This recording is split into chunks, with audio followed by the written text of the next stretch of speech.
Once upon a time, in a land plagued with soft souls, there was a podcast that talked about whatever the fuck they please. In this rotten land of wokeism, there emerged a sorcerer from eons forgotten. The space wizard, and accompanied by his deadly assassins, they dared to sculpt the landscape into the Cthulhu Caverns.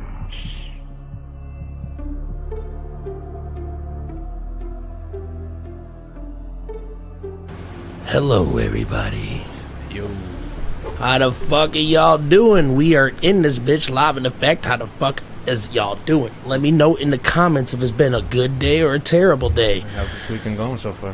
Yeah, for real, it is the weekend. You know, yesterday was the initiation of the weekend, and there's a reason that we didn't go live yesterday. We had a lot of work to do. Oh, yeah. A lot of things going on. Yeah, many people that are fans of the show that stopped through here, you guys should know that we're doing Lethal Weekend next weekend, and we had to put together a proper show set, one to impress, and also to shit on our competition. All right, show them what's up. Yep, and we practiced it like 9 times altogether, and that was just day one. Right. And, you know, then we also knocked out 3 tracks.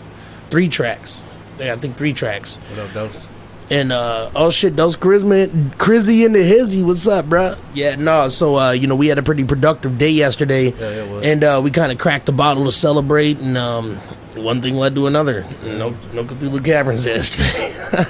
Already made some beats. Yep, made some beats, fucking. It was a good night, man. It was a good night. Homie Jay was through. Shout out your homie Jay. And, I have a new thing I'm gonna play from a artist that I just met the other day. He's from the UK. Oh, nice. And he doesn't really have much stuff out right now. He's working on his first album, but he sent me something that one of his first things he put out, and it's pretty good. Oh, nice. Yeah, I don't think I've even heard this one yet. Yeah, no, I barely heard it. I didn't hear the whole thing. I only listened to the first half just to like make sure that it played right. Oh, yeah, UK's doing some things too, man. I mean, they got the grime. You can't deny the UK, man. They've always had like just a nice foot in the door of hip hop. Yeah, you know what I'm saying? They've always grasped the concept of hip hop better than most rappers in America. Right. You know what I'm saying? Nowadays, nowadays. Yeah, that shit's like the culture's just been shifted. Mm-hmm. A lot less people care about the actual art of things. You know what I'm saying? Oh yeah, for sure, man. But me and my cousin, we sit here and we philosophically listen to music. You know what I'm saying? DJ DoomSlayeR, yeah. he's got a different palette than me, but we also have a bunch of things that we fucking have similarities in what we like. Hell yeah. But the difference, the stuff that I don't know and the stuff that he doesn't know, that's where the magic happens. You know what I'm saying? Like, for sure. Every artist or person out there, period, is going to have a different palette for music than you do. Oh, yeah. And long as it isn't like country music or some garbage. Right, we both can agree on that one. Yeah, like there's a lot of bridges and a lot of gaps that can be bridged between knowledge of music, you know what I'm saying? Oh, yeah. And I've always been a big fan of EDM, but I've never been a scholastic achiever of it, you know what I'm saying? I've never been, you know, so immersed in it that the knowledge stuck. Right, I feel you. But he's a fucking EDM legend, you know what I'm saying? And, you know, he obviously has always been a big fan of hip-hop, but he's never really dabbled in picking up the pen, you know what I'm saying? So, you know, having a rapper next to him to fucking be like, yo, fucking, what's the structure? I don't know, you know, like... Oh, yeah, I'm always asking questions. And I'm always asking questions when we listen to the EDM. We just went through the Bass Magician, by the way, coming soon. Oh, yeah, we went through the Bass Magician with a nice buzz on us, and we listened to that shit, and if it made us turn the fuck up, it went on there. Yeah, and I got a lot of fucking knowledge that night. I think this is the longest I talked before I shared this out. All right, so... get some shares. Yeah, I'm about to share this out, so... my partner isn't in here right now to confirm if we can give you guys a new fucking exclusive. So we're gonna play a track from Esoteric that I haven't played in a while. Let's see what we got. We'll play the Patriot Act maybe.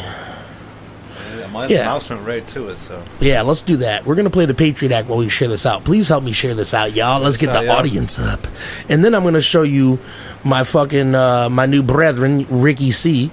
You guys are going to see him. We got to trade some bars in the Zoom call, and it was really fun. So, well, you know, shout out to the Zoom community. All right, shouts out. But so this is Patriot Act from Esoteric, available on all platforms. Now, we'll be right back with you after this.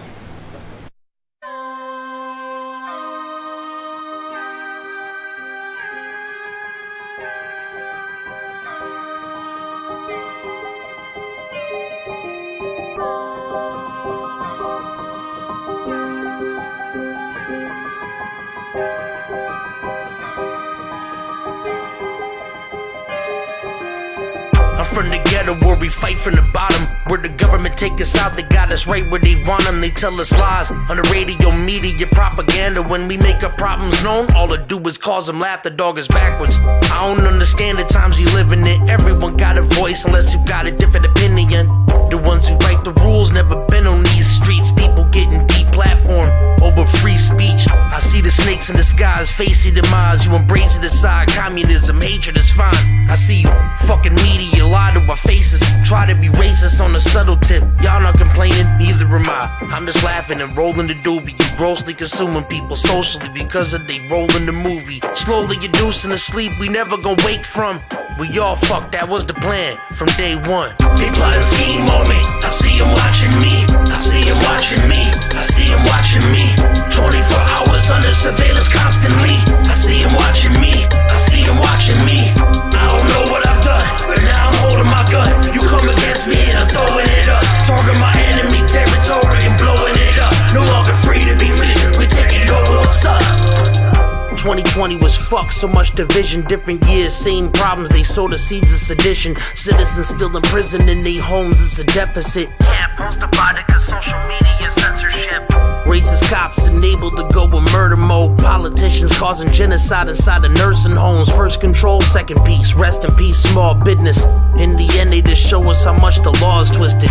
Now we going back to war, who do we kill? In the pandemic, jobs going overseas still. It still don't matter, Democratic, Republican, somehow we still suffering from political punishment. Just remember the lies they tell you are dangerous, claiming they trying to show you the light. They only anglerfish, autocrats running America just to search a profit. They treat us like we're the consumer when we're the product. Yeah, man. Hey, there's a lot of truth in that song, you know what I'm saying? Real. And we got 7 playbacks already. I guess the share must have worked. What's going on, CJ? CJ Swisher in the building. What Swiss the up. fuck is up, son? I know you're working on that album, man. How that bitch coming along? You know what I'm saying? Right. Can we get a percentage of how much is done? Yeah. Anyway, so yeah, it's been an eventful week. We got a lot of stuff done. I've actually done a lot of production for Tragic that I haven't even sent him the beats yet because I wanted to give him a nice fucking smorgasbord of dope beats. Yeah, I've been listening to a few of them.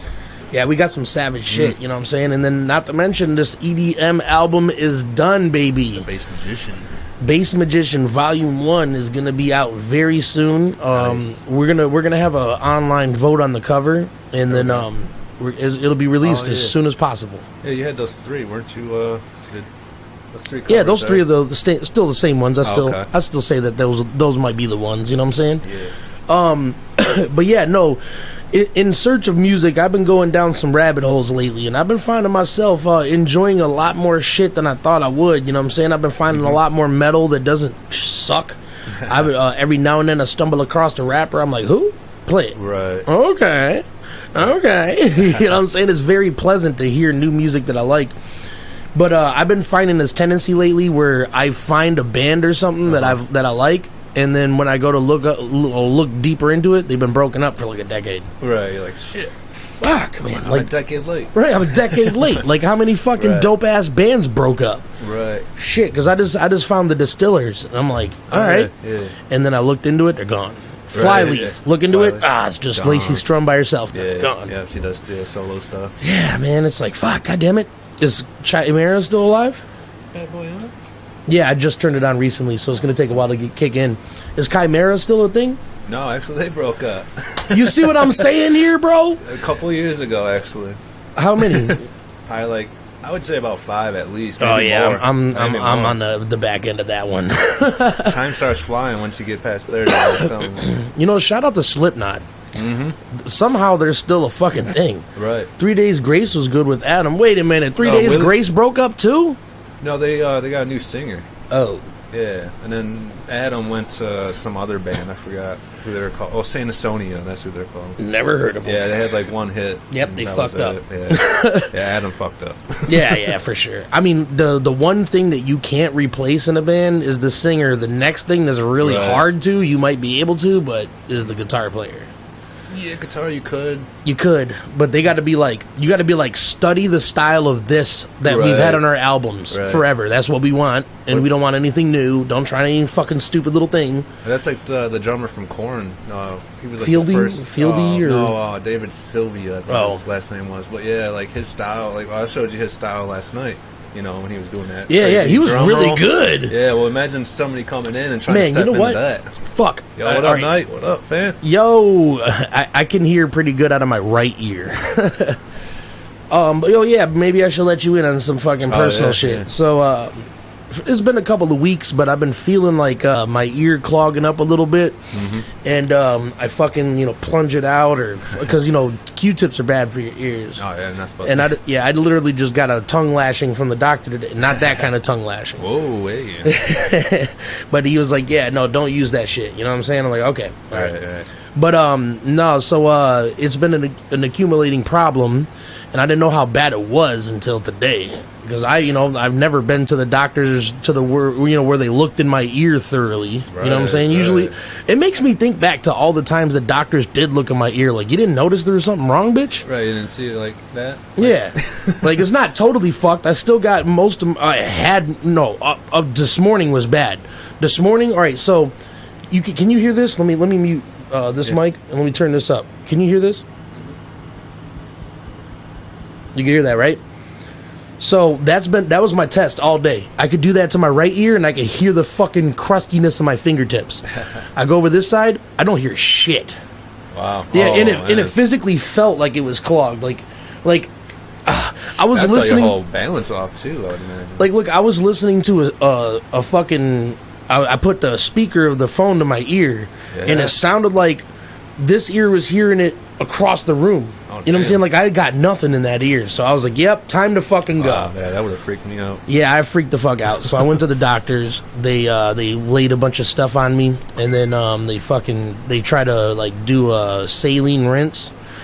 And they barely knocked anything loose. The motherfucker went in there with a metal tool first. Or a plastic tool first. Yeah, and he's like, goop. Glop, glop, and I just had this whatever the fuck, like a thing, paper towel, yeah, like a paper towel thing, like a medical paper towel, yeah. And there's just fucking chunks of earwax, like, I mean, there's at least a gram of earwax, and he gets to the very bottom of it, and he's like, "Hey, fucking, this is the worst fucking packed earwax I've ever seen in my life." Wow. Yeah, he's like, "Look, you made that dude's." Yeah, I made a first on his list.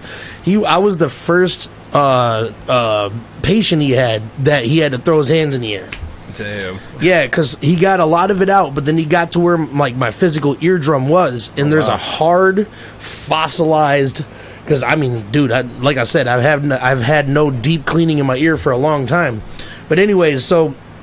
He said that the thing was so hard and so adhered to my eardrum that if he tried to remove it anymore, he'd pull my eardrum out. Holy shit! Yeah, so yeah, so he did peroxide for a minute. We did 3 peroxide baths in my ear, and I'm just sitting there holding my head like this for a while, right, sideways. Yeah, and then after a minute, when I dumped it out, nothing. I was like, fuck, can I get some kind of release? And he already was done talking to me, drawing up my paperwork for me to get out of there. And I, like, burped, and I felt a little breakthrough. I was like, oh, was that sound? Oh, yeah, that feeling, yeah. Yeah, and I fucking, like, I with my jaw and fucking yawned and coughed and everything. Yeah, to pop it. And eventually, a little bit of sound popped through. So I got a little bit of mids. Nice. I can't really hear that shit, but you know what I'm saying? Right. Yeah, no, so a little better, huh? Yeah, no, so they gave me medical eardrops that are supposed to dissolve the shit really good. Oh, there you go. So yeah, I got to go pick up that script tomorrow. So that's a thing. Oh, yeah. That's a thing. But take care of your fucking ears. Take care of your teeth. For real, your ears, your teeth, shit, your whole body. Right, take care of yourself. Yeah, I've never been super big on teeth either, but you know what I'm saying. I make sure I fucking brush them when I can and when I remember. And, I used to use Listerine all the time, but I got a couple of, like, fucking cracks in my teeth. Yeah. So that shit burns like a fucking witch's vest. Yeah. You know what I'm saying? Like, yeah, teeth, bad. Yeah, I don't like teeth. That's dentist, all that, yeah. I'm good. But luckily my ears were good enough to hear this new fucking song, man. He said health is wealth. You're goddamn right. For real. I want to be a rich bastard in that case. I want to live forever. There was a young kid that just came out, said he was going to come up with immortality. Like, I don't know if you can do that, kid. Be true to your teeth, and they won't. They'll be, or they'll be false to you. Ah, good one, got him. So before we get into any kind of like real talking points, like I said, I just heard this artist the other day, and we're gonna debut him right here. This is Ricky C. This song was about an escort. An escort, huh? Yeah, you can all relate to that one, right? Yeah. Wink, wink. Maybe. So let's take a dib. Let's see what we got. Now I want y'all to give. Now, like I said, this may not be the best representation of his bars, maybe, but from what I heard from half of the song, he is counting his syllables right. He had good compound syllable play. His voice is a little thin, but decent mix. Decent presence. I'd like to hear it a little bit more up front with a little bit more punch to it, but in the overdubs are a little too left and right. You know what I'm saying? They sounded like what everybody does. What's that? Just crank it all the way to the left, crank it all to the right, and don't even mix the two. You know what I'm saying? So, anyways, but I didn't hear the whole thing, so we're gonna listen to this together, guys. So let me know what you guys think about this Ricky C character. Shout out to the UK.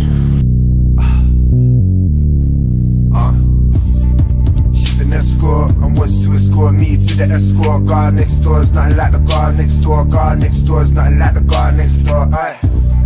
She's an escort and wants to escort me to the escort. Guard next door is nothing like the guard next door. Guard next door is nothing like the guard next door. Look. She's an escort from the intro, 6'4", 24 years old. Pitch fucking devil when she looks back like baby it's yours. Not acting for this got special. Give me more, try them on inside the store. I would wind up pause, thinking about all the times before I was taught. Treat you on my brat, she'll look after you. We can keep things on the low and a little more casual. Baby, she's no good for me. I'm cool girl, every time I call girl it's all real. Be yourself by yourself when you press the doorbell. She's no good for you. Call me anytime you're horny or lonely. Want me on my money, I don't care girl, it's on me. So how about coming home with your work for tonight? If you feel nervous, switch the lights. I know we only do this at a spot, cause your man don't treat you right. Treat you right, but you just my tight line, close to 5'9". I'll treat you right, baby girl, I'll treat you right, I'll treat you so right. Driving through the city, scared, about to misbehave more than just a that boy got bars, don't he? Baby, it's yours, celebrate every day, expensive taste. Like to find the things in life, Hennessy and Alizé. Drinks pour until 5 a.m. to this morning. Anyway, if it's meant to be, let it be. I know everything isn't always what it seems to be, but believe in me, God said everything I'll be, and I'm everything I said I'll be. She's no good for But I me. thought you could be my Aubrey. With my pants footful when I caught you in the hotel, I just buy you a wardrobe. She's no good for Only looking you. for a story, so I'm happy that you caught me asking to wear my hoodie like I'll give it back. Don't you trust skin, soft as velvet when you start to undress her. Smell fresh in every flower in the desert. She's an escort and wants to escort me to the escort. Guard next door is nothing like the guard next door. Guard next door is nothing like the guard next door. Aye. She's an escort and wants to escort me to the escort. Guard next door is nothing like the guard next door. Guard next door is nothing like the guard next door. Look. So will we be what was and always will be? I'm guilty of wanting to thrill see, but guilt free of being like the real me. And really, I'm still me, and always will be. Even when you kiss me or when you're with me in the city of LC, being the envy of many, you feel me? Whoa, don't kiss escorts. I don't agree. She's no good for me. Listen to the guy in your hook. You spending a fortune on you. Your costume looks so dropped, they're gorgeous on you. She's no good for you. So sick of the arguments with your boyfriend again. Calling at 4 p.m. like can we schedule an appointment in? We spin your ear to your one spoiled bitch. Sending me pictures when your baby oil it. She's an escort and wants to escort Or it was me to well the constructed escort. around it. Next door is nothing like the guard next door. Guard next door is nothing like the guard next door. Aye. Cause Escort, I wants to escort me to the escort. Guard next door is nothing like the guard next door. Guard next door is nothing like the guard next door. Look. all right, yeah. All right, That's Ricky bars. C. Now, for like I said, for a topic like that, you know, you can't go flexing super hard on the bars, but he did really fucking good. Oh yeah, shit. Yeah, that was really, that was listen doable all the way through. You know what I'm saying? There wasn't no like, there wasn't. I was waiting for him to just start spitting. I was like, okay, don't do that. Right. You know, you're gonna throw the fucking vibe of the song off. Yeah. And he didn't. He kept it fucking real the whole time. I like that. You know what I'm saying? It had like a nice story build up to it, nice story arc. Yeah, it wasn't too bad, man. The mix was good. Yeah. I think I misspoke on the ad libs, because listening to it in headphones now, it didn't seem super separated. It sounded really good, actually. Yeah, it did, man. So I take back my previous comment. Made me want to like find some more. Like, what's the next one? You know? He's working on the album right now. Nice. Yeah, so when that shit's all said and done, you know, we're gonna be playing it all the way through here, you ladies and gentlemen, and everything in between. Hell yeah. But yeah, it's been a fucking hell of a journey discovering dope music, and every now and then when you fucking find another artist that's, you know, fucking not got $1 million, and you got bars that are worth $1 million, that's the shit you remember and you keep in your fucking team. You know what I'm saying? Right, for real. Because as is, everybody in the camp, which you met almost pretty much everybody in the camp, bro. We got fucking a lot of them in bars. here too. Hell yeah. Yeah, there is a lot of the motherfuckers in the comments right now. See y'all. Who's Christian Garcia? Welcome. I don't think I remember you being in here. How the fuck you doing? Hey, yo. Mister? I think, right? What's going on, You know any women named Christian? No. Maybe. I don't know. Well, even though your name is Christian, we hail Cthulhu. I'm just kidding. Hail Cthulhu. Oh, hail Cthulhu. And yeah, you guys, I'm sure you guys remember the segment like last week when we did the one with the fucking Willie Dangerfield's kids. Oh yeah, the video games. And all Yeah, that. young Willie. No, that's not L Dog. No, I know L Dog, but I was trying to think what his moniker was. Young Willie. I don't know. Young Willie Junior. Oh, okay. Perfect with Mika's brother. Okay, welcome, my friend. Perfect. Where the fuck is Perfect at? You better text that motherfucker and tell him we missing his presence in this bitch. You know, we love that fucking kid. I'm gonna fucking play with his beard. Now, speaking of beards, man, fucking shout out to Knight's beard. Knight's beard is fucking healthy. That motherfucker, yeah, definitely healthy. Yeah, that motherfucker's beard looks like it's been eating other people's beards. Really well groomed too, man. Yeah, it's super well groomed. You know, usually, you know, fucking when you see Knight's facial hair, it's usually a little scruffy, but he's been keeping it up. You know what I'm saying? That's okay. All right, well, good. Fucking thank God, bro, because he was hurting for a minute, and we tried to raise some money. It didn't really work that well, but at least. We tried. But no, for real though, man, it's good. That is good. Everybody put them vibes out there for fucking my vato. You know what I'm saying? He's working on something too right now, and it's going to be a lot more. From what he said, it's going to be a lot more focused than his last album. I Was Drunk. Oh yeah. You know what I'm saying? That wasn't too bad. It wasn't bad. It was not bad at all. You know what I'm saying? It had them vibes. CJ Swisher's album was fucking super fire. Yeah, you know what I'm saying? That shit was super vibes. You know what I'm saying? Hell yeah. And then Tragic. God damn, that son of a bitch. Yeah, then he came through. Fuck that guy. I love that guy too much. Shouts out Tragic. Yeah, he's got some fucking bars, bro, and For real. he definitely flexed his fucking his lyrical muscles on that album, which was his first debut. From Ashes. Rise from the Ashes. Rise from the Ashes. Yeah, that's available on all platforms. I recommend y'all go listen to that or CJ Swisher's album. Fuck, it's just on the tip of my goddamn tongue. So much music. I know, too many musics. We got Skyylo 2Y. He's coming out with something. Skyylo 2Y's album is, I think, done and uploaded. We'll have a date here soon. Matter of fact, let me call this little fucking twat. Let's get him on there. Yeah, let me see something right quick. Actually, we're gonna play something right quick, and I'm gonna try to ring this little bastard up and see if you can swing over to the studio. Hell yeah. Crizzy into hizzy. Tell me you still in the house, baby. Liquid Courage. God damn it, that's what the fuck it was. Dude, I just listened to the 4 or 5 tracks that I put on my like list the other day.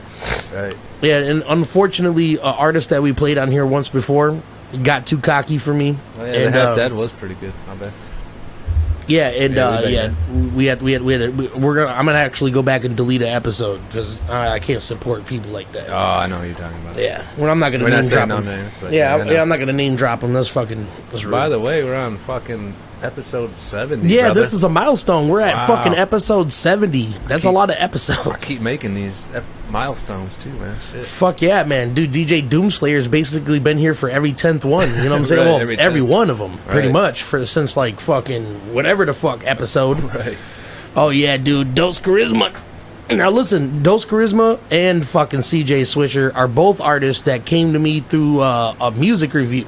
Oh, nice. Oh, yeah, that was. Yeah, and we've been kicking it since then. So, dude, that's some talent, man. See, the thing about those kind of review shows, if they're done right, you got to have real balls to stick around. You know what I'm saying? Like, because you know, a lot of artists, they're like, you know, super self-conscious about their music, which you should be, and you should also not be so much that it, like, somebody's words set you back. Hey, we will play a CJ Swisher song. Let me load this shit up right quick. We're gonna play something from Liquid Courage while I call up Skyylo Two Wise Jenkins. And Lil Doss has got something in the fucking cooking up. You know what I'm saying? Everybody got some shit going on, bruh. There's Lil Doss, yeah. Let me go to my like songs right quick. Go pop over to this boy CJ Swishers. Damn, look at all that tragic. Yeah, I know. Tragic fucking, he got on that bitch. All right, so this is Standards. Oh, yeah, Standards. Check this out. Your boy. Shout out to the boy CJ Swisher.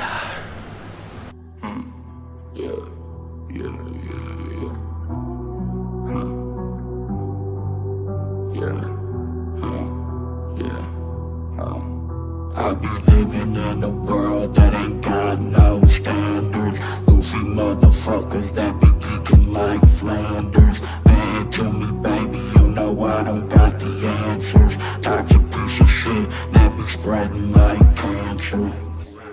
I'll be living in a world that ain't got no standards. Goofy motherfuckers that be kicking like Flanders. Venting to me, baby, you know I don't got the answers. Toxic piece of shit that be spreading like cancer. Blinded by the light and these fucking pro dancers. They be hating on me so my name gets slandered. Picking up the pieces, trying to put my life together. If you ever trust a bitch, lil' brody, I could never. 20/20 vision, my eyes focused on the cheddar. Looking at the sky, I ain't checking on the weather. Punch you in your shit, black eye Mayweather. Boulder on my shoulder, I'll be floating like a feather. Rising out my grave, underground takeover. Wasn't driving sober, so I got pulled over. Gotta be a soldier till the shit blows over. Keep it in a holster, pull it out, game over. I ain't really talking shit, I'm speaking the truth. Lay awake in my bed trying to get even with you. My mind's going insane, my heart's covered in pain. Took my shot with no aim while you get washed down the drain. Stay the fuck out my lane if you ain't making no gains. Yeah, you know my music's hot when you consumed in the flames, bitch. Yeah. Yeah, you know that boy CJ Swisher got some bars, bro. Yeah. You know what I'm saying? He got them vibes and shit. For real. Oh, good. Some factoids. He said that riff was from Nirvana. That's what's up. I'm surprised that Spotify hasn't fucking yanked it yet. No, I'm just kidding. Spotify's actually pretty good about shit like that. But actually, it wouldn't have made it in any other stores if they noticed. Yeah, maybe. I remember when we had CJ Swisher through here, man. He had them a couple freestyles he had. That was pretty dope. Yeah, he was wrecking some shit. Yeah, that boy CJ Swisher got some bars. Hell yeah. I just dropped a new single, Half Dead, as well. Well, send me that shit and we'll play it, buddy. But yeah, man, fucking I kind of wanted to make fun of The Rock. Oh yeah. So can you smell what The Rock's he can't even smell what he's cooking. No, he can't anymore. Yeah, this guy's a fucking goddamn idiot. His head's up his ass. Yeah, so back when the election was still happening, fucking he got on fucking TV and endorsed Joe Biden and Kamala Harris and shit. And I'm like, all right, he sold his soul. He's useless. So then I was like, all right, let's see what happens.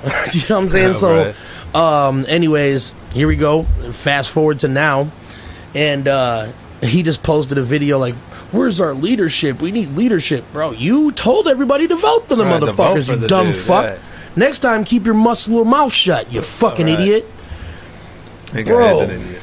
I'm sorry. Dog, like... Not really. No, he's a fucking idiot, bro. And to be honest with you, just that flip-floppy shit, that makes me not want to consume your product anymore. You know what I'm saying? When you're like, riding on somebody's bandwagon because they paid you, and then the moment they show their fucking true goddamn colors, you're like, oh yeah, no, I don't endorse them. Right. Well, that's like him with the Fast and Furious franchise. Like, he's trying to steal it for himself.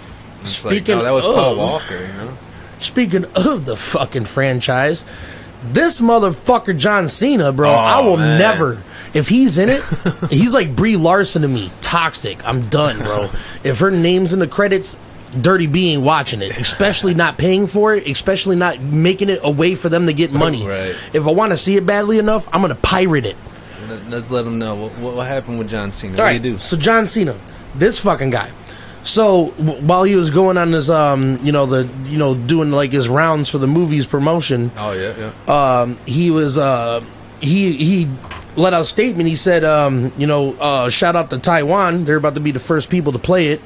They're the first country to play it. First country, huh? Yep. And shortly after, he got exploded. All right. So the Chinese government Wow. was basically like, yeah, you know all the millions of dollars that we pay to see your movies? Millions of yen. Yeah, no more.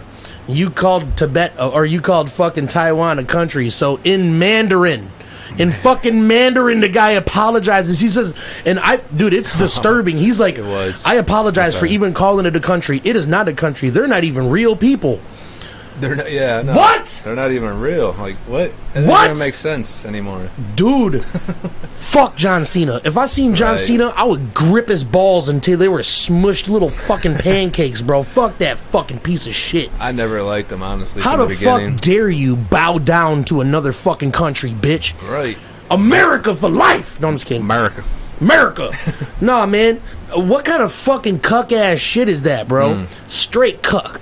Right. You know what I'm saying, bro? Both, dude, The Rock and John Cena could go fuck themselves or Right. each other. I don't give a fuck, They bro. probably do, honestly.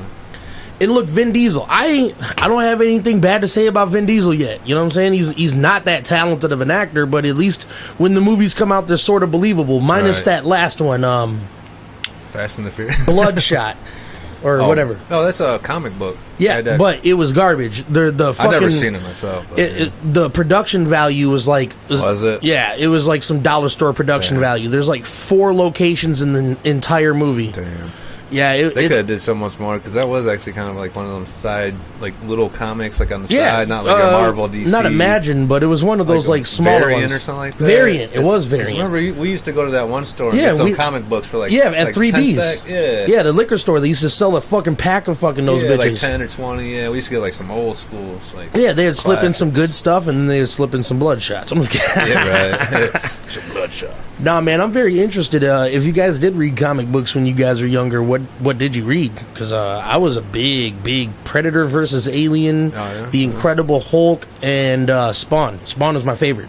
Me, I was X-Men, a little bit of Spider-Man, some Superman. I read a couple Spider-Mans, Yeah, but I that's okay. didn't catch the first half of them Oh yeah, because they're rare as fuck. You know what I'm saying? yeah, It's for not like sure. nowadays where you could probably find that shit on the internet to read. Right. Shit, actually, I had the Teenage Mutant Ninja Turtles, like 1 through 10, I think, like the originals. Ooh. But yeah, they all Dog. gone now. Yeah, them bitches is unfortunately. But probably yeah, they're worth some money now. Yeah, old Shit. school. I've told the story on here before. I sold a Charizard card that I got when I was like 7 for $1,500. Way to go, Christian! Hell yeah. Oh, see, we got another fellow X-Men. See, I'm gonna sound like a hater, but I don't like X-Men because it's like one superhero's worth of powers spread out amongst 40 people, and all of them have shitty outfits. Well, what's crazy about the X-Men? It was actually made during like the segregation times or whatever. You know, all that. So it was like the X-Men were like those people. You know, like they were the Okay. ones that were, you know, people hated on them. You know, obviously. 'Cause Okay, they're you know, now muties. that you're saying That's that, what it was all about. That basically. relates. Yeah. Okay, So that's when that came around. I fuck with that. All right, yeah. all right. Well, I guess their morals are stronger than their story. Right.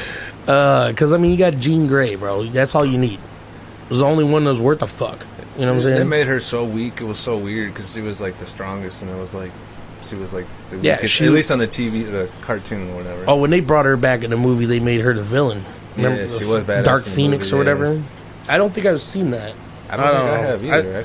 Actually, I've seen the first X-Men movies, and then the last one I probably weren't seen too was the bad, one but- where they were time jumping.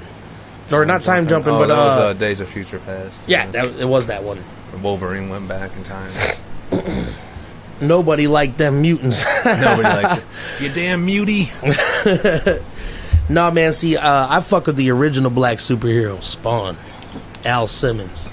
Original black superhero? Well, I mean, there's probably like ones Black that are Lightning older. or something. Yeah, there's probably some older ones, but those ones that get flipped around, Falcon. or they're copies of another fucking superhero. Yeah, that's DC and Marvel. They love doing that. Yeah, man. they're just like, oh, You got that? I'm gonna make that. yeah, you got the Flash, I'm gonna have a black Flash. What's Right. up, bro? Superman. They got what's that one guy's name? I don't even remember his name, but he's supposed to be like Captain Ultimate, DC or some stupid shit? Century is Marvel's Superman. Yeah, see, I can't get jiggy with that. I don't like Marvel, or I don't like DC. I don't really like DC honestly either. I mean, I like Batman.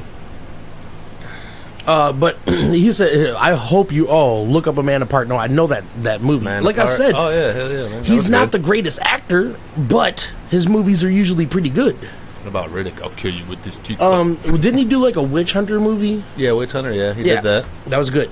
That was wasn't really too good, bad. actually. Like, I thoroughly enjoyed that. That had a hella production value. What was his first one? Was it Triple X? Was it? Well, no, I think Fast and Furious was his first one, and then it was Triple X. And Triple? Yeah, I think so, if I'm not One mistaken. of the two. Yeah, it's got to be one of the two for sure. Yeah, and I'm not sure if it And still then Riddick, stands, but he or said he Pitch was Black. bisexual on live TV on MTV back in the day, and nobody batted an Wow. eyelash. For real? Yeah. Vin Diesel? Yeah, I mean, I didn't really care. I'm like, well, do I your mean, it thing. doesn't affect me. obviously, Yeah, but I mean, but even at then, when it's like, I knew it. You know, like most people probably said that shit. I was like, whatever. Because, like I said, I Teach wasn't a their super own. big fan, but the movies were always pretty decent. You know, like Yeah, a lot of I can't. action, I good don't action. like Fast and Furious. I didn't like them. I don't like cars. I don't give a fuck. I like the first two. The only one I did eh. actually like, because I had when I was trapping, I only had all about the Benjamins. Oh yeah, with and Ice Cube and like two other movies in that movie. oh, okay. So, but the third, I think it was the one where Ludacris was in it for the first time. that's number 2. Was it number 2? Yeah, it's 2. Yeah, that's the only one I liked. They go to Miami and meet up with him to. Yeah, just Yeah, I remember that scene where like they're trying to hide the fucking racer, and they had this big ass warehouse, and then the warehouse Yeah. opens up and it's like 20,000 that's race cars. Too fast, too furious. Yeah, that was good, I guess. But nowadays, is it even about cars anymore?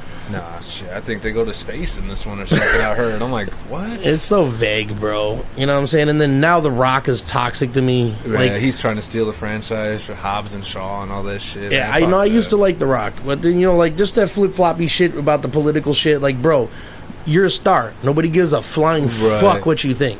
You know what I'm saying? I want to hear the guy that knows stuff about politics, Right, exactly. like somebody that studies the shit. I'll listen to that guy. shit, I'd rather listen to Arnold Schwarzenegger. Right? He was at least a At least fucking a governor. Right. You know what I'm saying? The governor. The governor. But fucking dude, that big muscle bound fucking retard. Forgive my R word, but nah, man, dude, fuck The Rock. You know what I'm saying? Like, Dwayne Johnson, he's so. yeah, Dwayne the Cock Johnson. He can't smell what his mom's cooking. You know what I'm saying? Like, Right. fuck that guy. But fuck John Cena even harder. Right, what the hell's going on with the WWE? Like, I don't know, man. And you know, shout out to Ronda Rousey. It's I kind of Ronda? yeah. She took a kind of like a bitch dive, but whatever. She's one of the real fighters over at the fucking wrestling. You know what I'm saying? Like Brock Lesnar, bro. You know what I'm saying? You know yeah, he's really Brock. about that body life. for sure. You know, they call him lunchbox hands for a reason. That dude's a beast. Right. I mean, that guy is like the white Incredible Hulk. Oh, no doubt. Like, dude, how the fuck do you get that big? You know what I'm and saying? just continue to stay that big like that. And not even just big, quick. Yeah, he's fast. Yeah, when you watch him in the UFC, he starts on one side of the ring, and before you could blink, he's underneath you, throwing you in the air. Brock smash! And what's weird about him is he looks like he skips leg day, obviously, but he has like so much control, like with his upper body, because there's so much muscle up there. Well, because So he weird. did real wrestling before he did Yeah. WWE, and he was a champion. Right.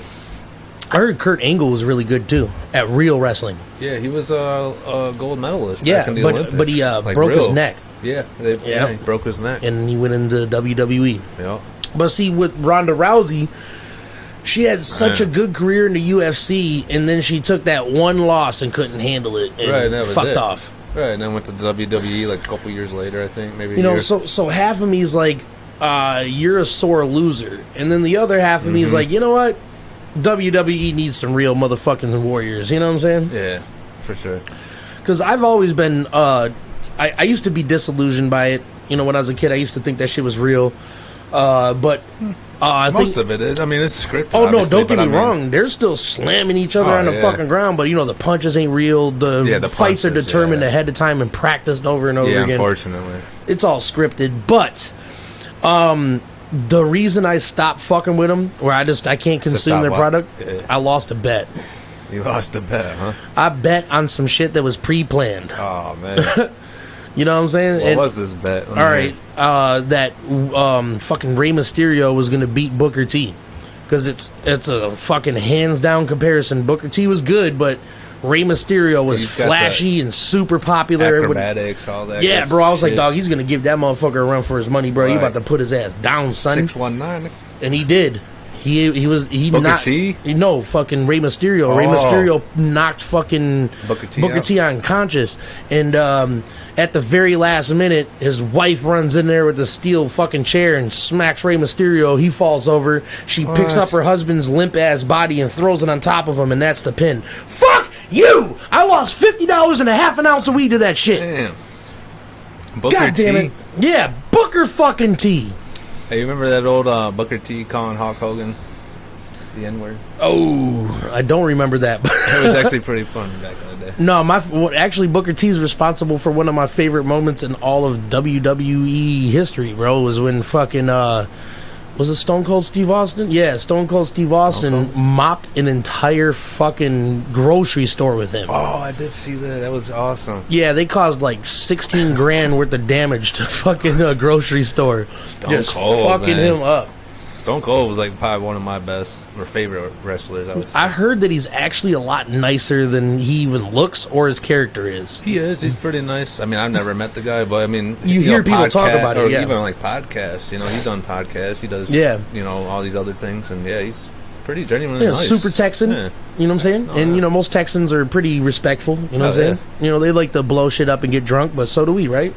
We just don't have dynamite and enough alcohol to stay that drunk and that explosive. Right. Or that money. Shit, I wish I had the money to fuck off like that. Dog, man, they did get... You know, that's always been my argument on sports is, bro, like... What's that? I mean, I guess the money is made and it has to be paid somewhere, but, bro, I strongly feel like them motherfuckers in, like, NFL, and NBA, golf, and all that shit, they're extremely overpaid. Oh, yeah. And then they blow through it. Like, Yeah, somehow. like they're not important to me. They're just Right. fucking dudes that dribble balls. Right. Or like- football players, like, they're getting paid, like, $16 million. Meanwhile, plus. brain surgeons only make like $300 grand a year. Right. And these dudes play, like, NFL. They play, what, 16 games Dude, a a season? motherfucker will sit on the goddamn bench and make $16 million a year. Right. Like, dude, fuck you. The Give kicker. The kicker. He comes out there every once in a while. Like, all right, you know, most people that go to be a doctor, all right, I would say 70% of the people that go to be a doctor Right. do it because they want to do something prestigious and they also want to help people. Yeah, most of them do. Yeah, And the that's other true. 30% kind of wants to do that, but it's a lot of money. For the money, yeah. More. Well, a lot of money compared to other jobs. Right.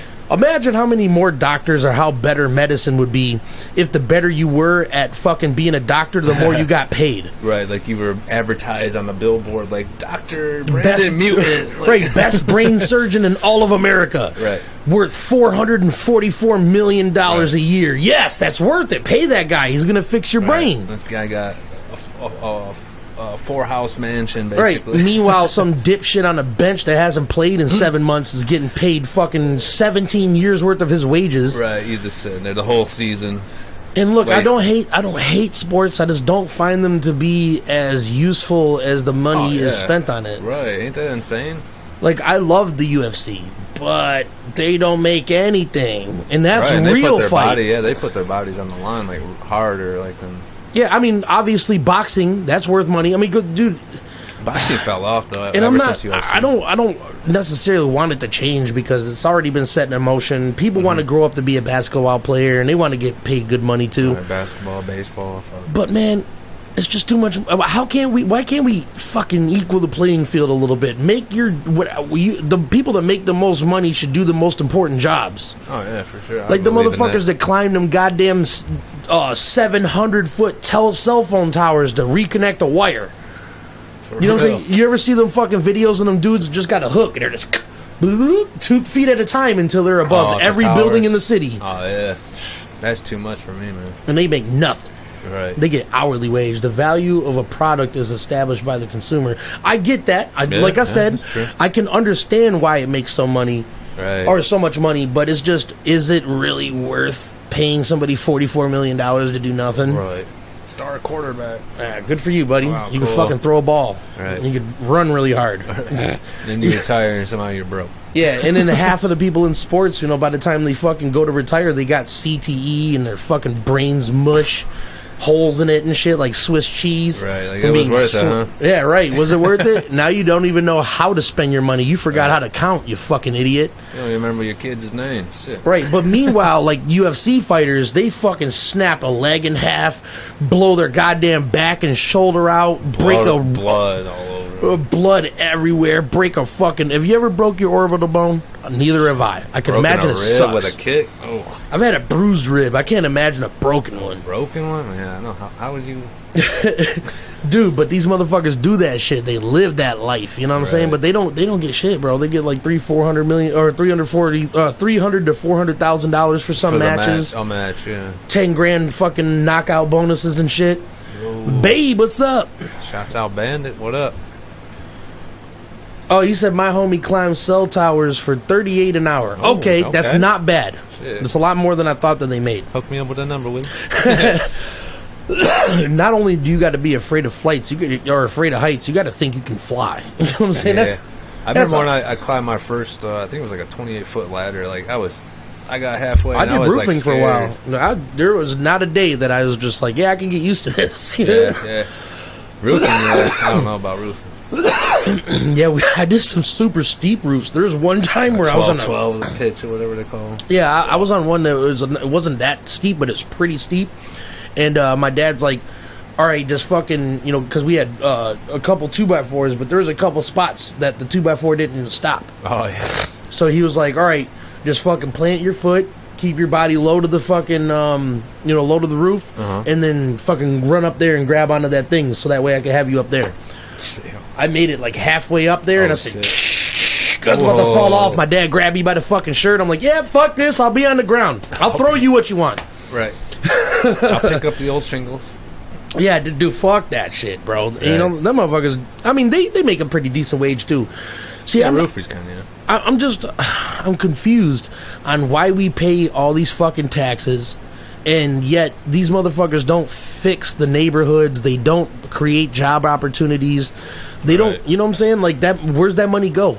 I would like to get a receipt for my taxes. It goes to all those guns and the ammo that they're making. Right. Fucking $1,600 for a fucking belt for a military person, you know what I'm saying? How much is an airplane? I think those are like $17 million. Yeah. Easy.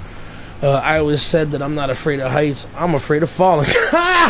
Yeah, facts. I mean, to be honest with you, heights are going to be cool as long as you like keep your cool and you're safe. You know what I'm saying? Yeah. I mean, if you got like vertigo or whatever, that's bad. You're not gonna. But like roller coasters or being in a really tall building and looking down, sometimes it's like, wow, this is crazy, bruh. There's that one, I think it's in Chicago or something. They got like a built out like glass. Oh, I've seen that. Yeah, and you can like go out and like look down. And you're like 300 feet. That up might or cause shit. vertigo. Now, yeah, that would be a little too much for me, I think. I want to go skydiving though. I actually want to do that too, honestly. I always thought about it. I never bungee jumped, never skydived. And I want to do it for a nerdy reason. What's that? Gravity. Just for gravity? Huh? Yeah, I just want to like experience gravity like, no you don't, come back here, bitch. Yeah, you're coming back down. You know what I'm saying? I want to jump out and be like, okay, no, yeah, we're going right back down. You know what I'm saying? I want to fall towards my home and then safely land. That'd be intense, man, just seeing like the world like that high, like I mean, the videos, you know, it's different. You know, you see it like that, but imagine you actually doing. That's like, what I'm saying. Seeing that. And plus, I want to dispel any illusions. I'm gonna bring a regular camera with me, even if I break my phone. I'm gonna bring a real camera, not a fucking GoPro, and I'm gonna film the curve of the Earth if I can. There you go, for them flat earthers. Yeah, because like it doesn't make the argument any better when you see most people that can go that high. They always have a GoPro with a fucking fisheye lens. Like, you fucking asshole, bro. Like, you're making the flat earthers think that there's really flatness to it. Those dumbasses. I mean, imagine how big the Earth is. I mean, hold up like a golf ball or even a basketball. Like, I know. I watched this flat earther try to like just flex or whatever. He had a fucking styrofoam ball in a plate. In a plate, huh? Yeah, and he took a bottle of water and poured it over the fucking sphere, and then he poured it on the plate. He's like, "Do you see what I'm saying?" Bro, No. You're a fucking idiot. I don't see it. You're a fucking idiot. The Earth kind of more or less looks like a super rotted, eaten fucking apple. Right. You know what I'm saying? Its actual fucking like landmass is not as much as the water that fills it to make it fucking spherical. Yeah. Plus, the laws of physics dictate anything that gets over 550 miles in diameter, gravity starts pushing down from every angle. Oh, yeah, Just creates a sphere. Right. Jesus fucking Christ. Anyways, Flat Earth. Yeah, flat Earth just Jeez. makes me fucking sick to my stomach. I delete you from Facebook immediately. I can't believe people think I that. delete you from real life. If I find out that you think the Earth is flat, we have no more conversations to have. That's it. That's son. it. You're done, son. If you believe dinosaurs are fucking man created, In the middle of the Earth, possibly, too? Yeah, you're done for me. I'm sorry. Hollow Earth, not like King Kong and Godzilla, but maybe there's caverns that are so deep and complex Maybe that deep, but I mean, there's the core, man. The core is straight magma. right. There's no way there's something living in that. I mean, there could be. Maybe.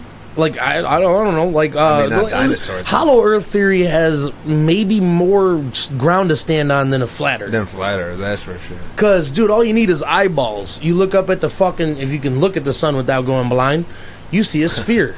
or a disc. And then you look at the moon. You see a disc. It doesn't really move. That's not really that good of a thing. It could be a disc. But you grab a telescope and you look at Mars and you record it for 12 hours. You're going to see it turn. Hey, I got a question actually for you that's been pondering in my mind, honestly, is the moon. Obviously, you just said that. Every time it comes around, how come, if it's rotating, how come it's always the same? It's locked in tidal orbit, or I can't remember what it's called, but it's it actually doesn't spin? It just kind of... No. Yeah, its face is locked in place with us. Because I always look at it, and I don't know if anybody else thinks this, but it looks like half of a clown face to me. Maybe, yeah. Yeah. I always just look at the big dark stain, and it looks kind of like a smile. Yeah, almost like half of a clown face. A little bit. Like almost like the Carnival Carnage CD, almost a little bit. Yeah. It's weird. But it's always looking at it. Shit. I don't know. Space is just crazy, man. Dude, I wish we'd actually go explore. and I love how motherfuckers are like, oh, what do we need NASA for? What do we are explorers by nature. Right. And as soon as you hit a brick wall of knowledge, you need to figure out what's beyond that brick wall. Right. I mean, let's get off this rock. Let's go find. And also, imagine the discoveries we can make out there that can benefit the Earth. Right. Could you imagine finding something that just instantly cures cancer? You just touch it.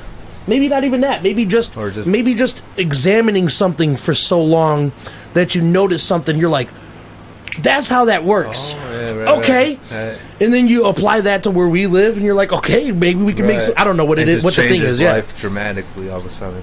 Yeah, or to actually answer the question if there's life. Because, we found microbial life on comets and fucking Mars and shit. But intelligent life. Like at least a signal from somewhere, you know what I'm saying? Like, or something. But you got to think, we're pretty primitive. We use radio and microwave technology.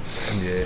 And I can imagine that if you're a couple thousand years or even a million years more advanced than us, that you don't even use remotely the same technology.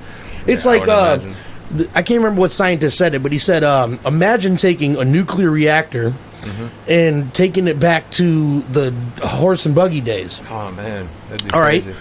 When the people that are smart enough to finally crack through the shielding, they're going to die. And then the next people are going to come in and be like, why are they dead? Then they're going to die. Right. And that's going to continue forever until they realize that there's radiation. So a thing that they can't see, that they don't understand yet. Right. You know what I'm saying? So that imagine that'd be the same thing for like some alien technologies. Like, it's magic, bro. You know what I'm saying? Yeah. Like, if I went back to William Graham Bell or whatever the fuck his name is and said, one day I'll be able to watch people fuck on this. Right, ain't that crazy? Yeah, okay, bruh. Right, you know what I'm saying? right, With your hold one to here, hold one in front of your ass fucking telephone, you know what I'm saying? Like, you've been drinking too much Cokes. You know what I'm saying? So I don't know. I don't like to speculate too much because I hate when people are like, "Oh, we've been looking forever. We ain't found anything yet." The universe is infinite. You fucking dipshit. Forever. Yeah, we just haven't found them yet. Right. We've only been looking for 50 years. I mean, obviously, we haven't really advanced too far off of this planet. So No, who's to really. say, like, these other races are, And like they haven't- UFOs, like a lot of people are like, "Oh, they could come here." How do you know that they physically came here? What if it's a drone? Right. That's true. Oh yeah, you're right. Oh, dude, fucking Christian, me and you must be best friends already, and you don't even know it yet, dude. You obviously watch Joe Rogan as well. I don't miss an episode. I haven't since Nice. episode 841, and we're at like 1600. Yeah, something crazy. Yeah. But anyways, yeah. Fucking what was I talking about? I don't know. I was going off on something else too. Yeah, we're all discombobulated. I think we need to dab. We need to play some music right quick. Yeah, 'cause as he said that, I was thinking about Cthulhu Caverns number 1600. Damn, Dog, we're gonna go that far? that would be really dope, man. I would love to have a 1600th episode. That'd be amazing. That would be amazing. Could you imagine that? Like 5 years from now? Kind of hard to. So I'm gonna play something from an album that isn't out yet, but is coming soon. I'm gonna play something from Bass Magician. Let's play Goon to a Goblin. Check this out.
And look, that ain't even one of the best ones on there. That's just one of the good ones. Yeah, that was pretty good. Yeah, that one made the list. So.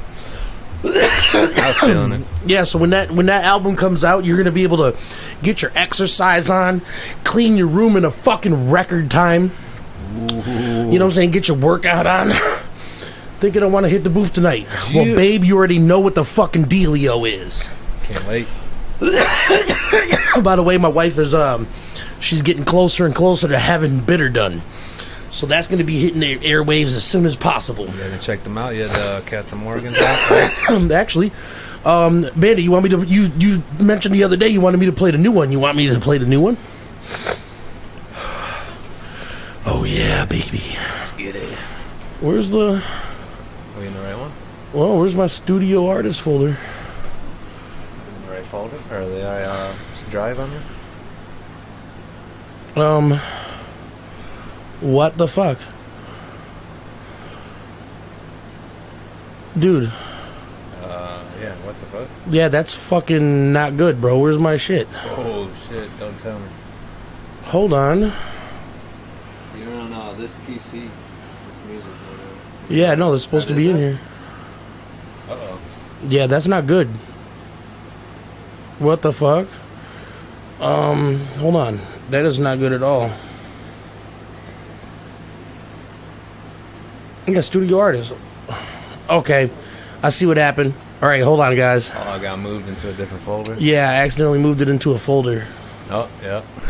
All right, problem solved. Sorry about that. We back. All right, yes. I read that in your voice. See. All right, so this is a new fucking hit from Bandit. Now check this out. You guys didn't get to hear this until it drops. What's this one called? Putting in Work Yeah. by the beautiful Bandit. See, it's been putting in that work.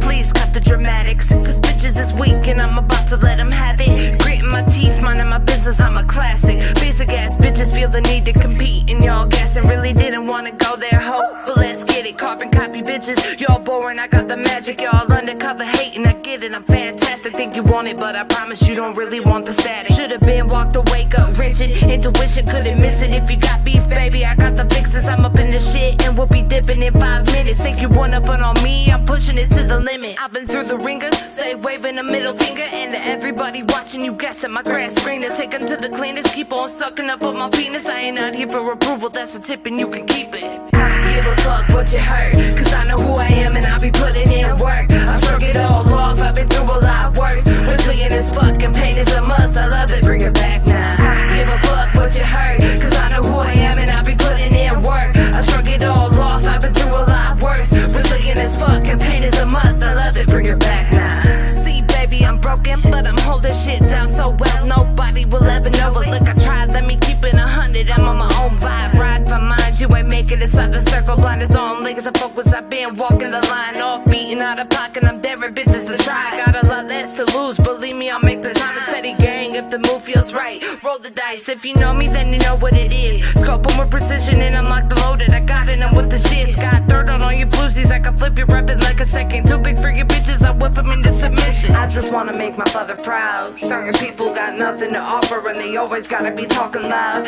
Yeah, I get it, we all know what you're all about. A million other users, it really hard to figure out. Bars! Cause I know who I am and I'll be putting in. Dog, I'm telling you, man. Telling you, man. Let's see All right. some doubles there too. This makes me want to play one of my new beats that I'm actually about to be performing on at the Lethal Weekend. Oh yeah, this one. Yeah, I love bro. This one, Like, so the other day, me and Cuzzo were a little buzzed, and we were going down a rabbit hole making beats. Like, and he introduced me to Vital. Oh yeah. And I basically built this entire thing out of Vital. So Right, check this out. Yeah, 3.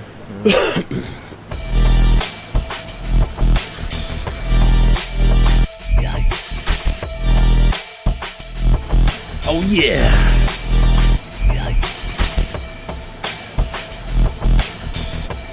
Are you ready?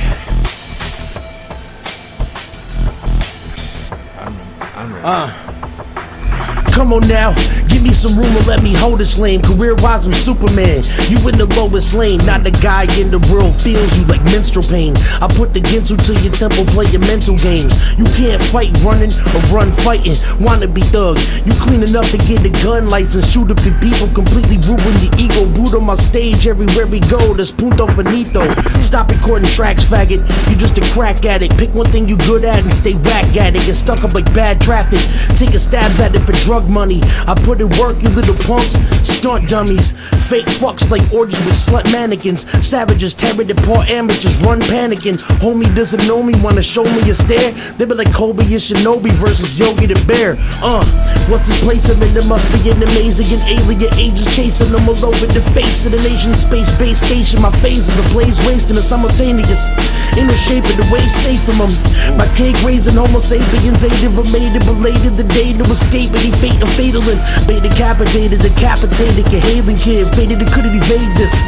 Injury gangster shit. Maybe you tell your neighbors, keeping your brain from me later brick. Lately, Forsaken's been taking it like a major bitch. Aiming my pistol, taking the life for this atheist. Pokeball gold blazing and flaming him in the stadium. Raping a Caucasian, taped him for worshiping Satan some. I had a taste for human flesh, so I ate this bum. I gave titanium boost to his cranium, patiently waiting for Flakes to take the test and no ace or none. I'm done with y'all. Bars, baby. Bars, right? And bars. that's not even the shit that I'm performing on that. Right, when we go. right. Yeah, I was about ready for it, but. And by the way, shit. Yeah, right. Nice, bro. It's been a minute since you, I think, threw it down for the. Oh yeah, Cthulhu, man. Yeah, man. Since the last time a motherfucker was like freestyle, like I'll do that, but I'll spit some shit. That was some shit, man. Yeah, that man. Beat too, man. Yeah, that beat just makes you want to fucking punch somebody's neighbor. Right. Especially when you had that breakdown where you go, yeah. Yeah. Or whatever the fuck that is. Yeah, that shit is dope, man. Yeah, Fucking. it was dope. But yeah, so it's gonna be a non-stop process until the end of the year, and then we're starting it all over again. Yeah. You know what I'm saying? You always got to have a game plan, and you never want to. You don't never want to plan too. Excuse me. You never want to plan too far ahead. You know what I'm saying? You don't want to start planning shit for 2022. Right, you know what I'm saying? We're just gonna make sure that we thoroughly fuck up 2021. Right, yeah, keep moving forward. Keep working on it. I mean, look, this year started off amazing. We hit them with the Esoteric album, right. Pure hip hop. Fucking grungy, punchy beats. Hell yeah. You know what I'm saying? And then next we had the heavy metal hip hop compilation, MEADOW of Bones, which I'll be performing the title track at Lethal Weekend. So if you guys are in New Hampshire next weekend, find yourself at the show. Yeah, find it. But and Saturday. Yeah, and if you need tickets or anything, you let us know. You know what I'm saying? If you guys really want to make that trip. And so we have plans for this year, and our plans are extraordinarily extravagant. Nice. You know what I'm saying? Like we're trying to aim for a level higher every time. You know what I'm saying? You got to. It's like Limbo in reverse. You know what I'm saying? Every time we fucking do something, we trying to raise the bar. Right. Then we do it next, we trying to raise the bar. Then we trying to raise the bar. It's a non-stop process. You know what I'm saying? You'll never get to the top. And if you think that you know everything you're gonna know, then you're done progressing. Right. You just always knowledge. Right, yeah, you just started backpedaling as soon as you came up with that thought. Yeah, as soon as you start saying, yeah, I know this, I know that, and, you know. Until I'm dead, I'll be a rapper, producer, engineer, and training. You know what I'm saying? Right. I'm gonna be a master at all of them as soon as I can be. You know what I'm saying? And some people say I am in certain regards, but I'm never gonna settle for what I know. I'm always going to try to fucking figure out the next step or maybe 10 different ways to do one thing. Right. If it, maybe we will be doing something one day and one of the methods will probably be a better option than whatever. You know what I'm saying? I don't know. Yeah. You always got to, what's up, Pops? My dad in the building, hip star in this bitch. What's good with you, Dad? What up, Pops?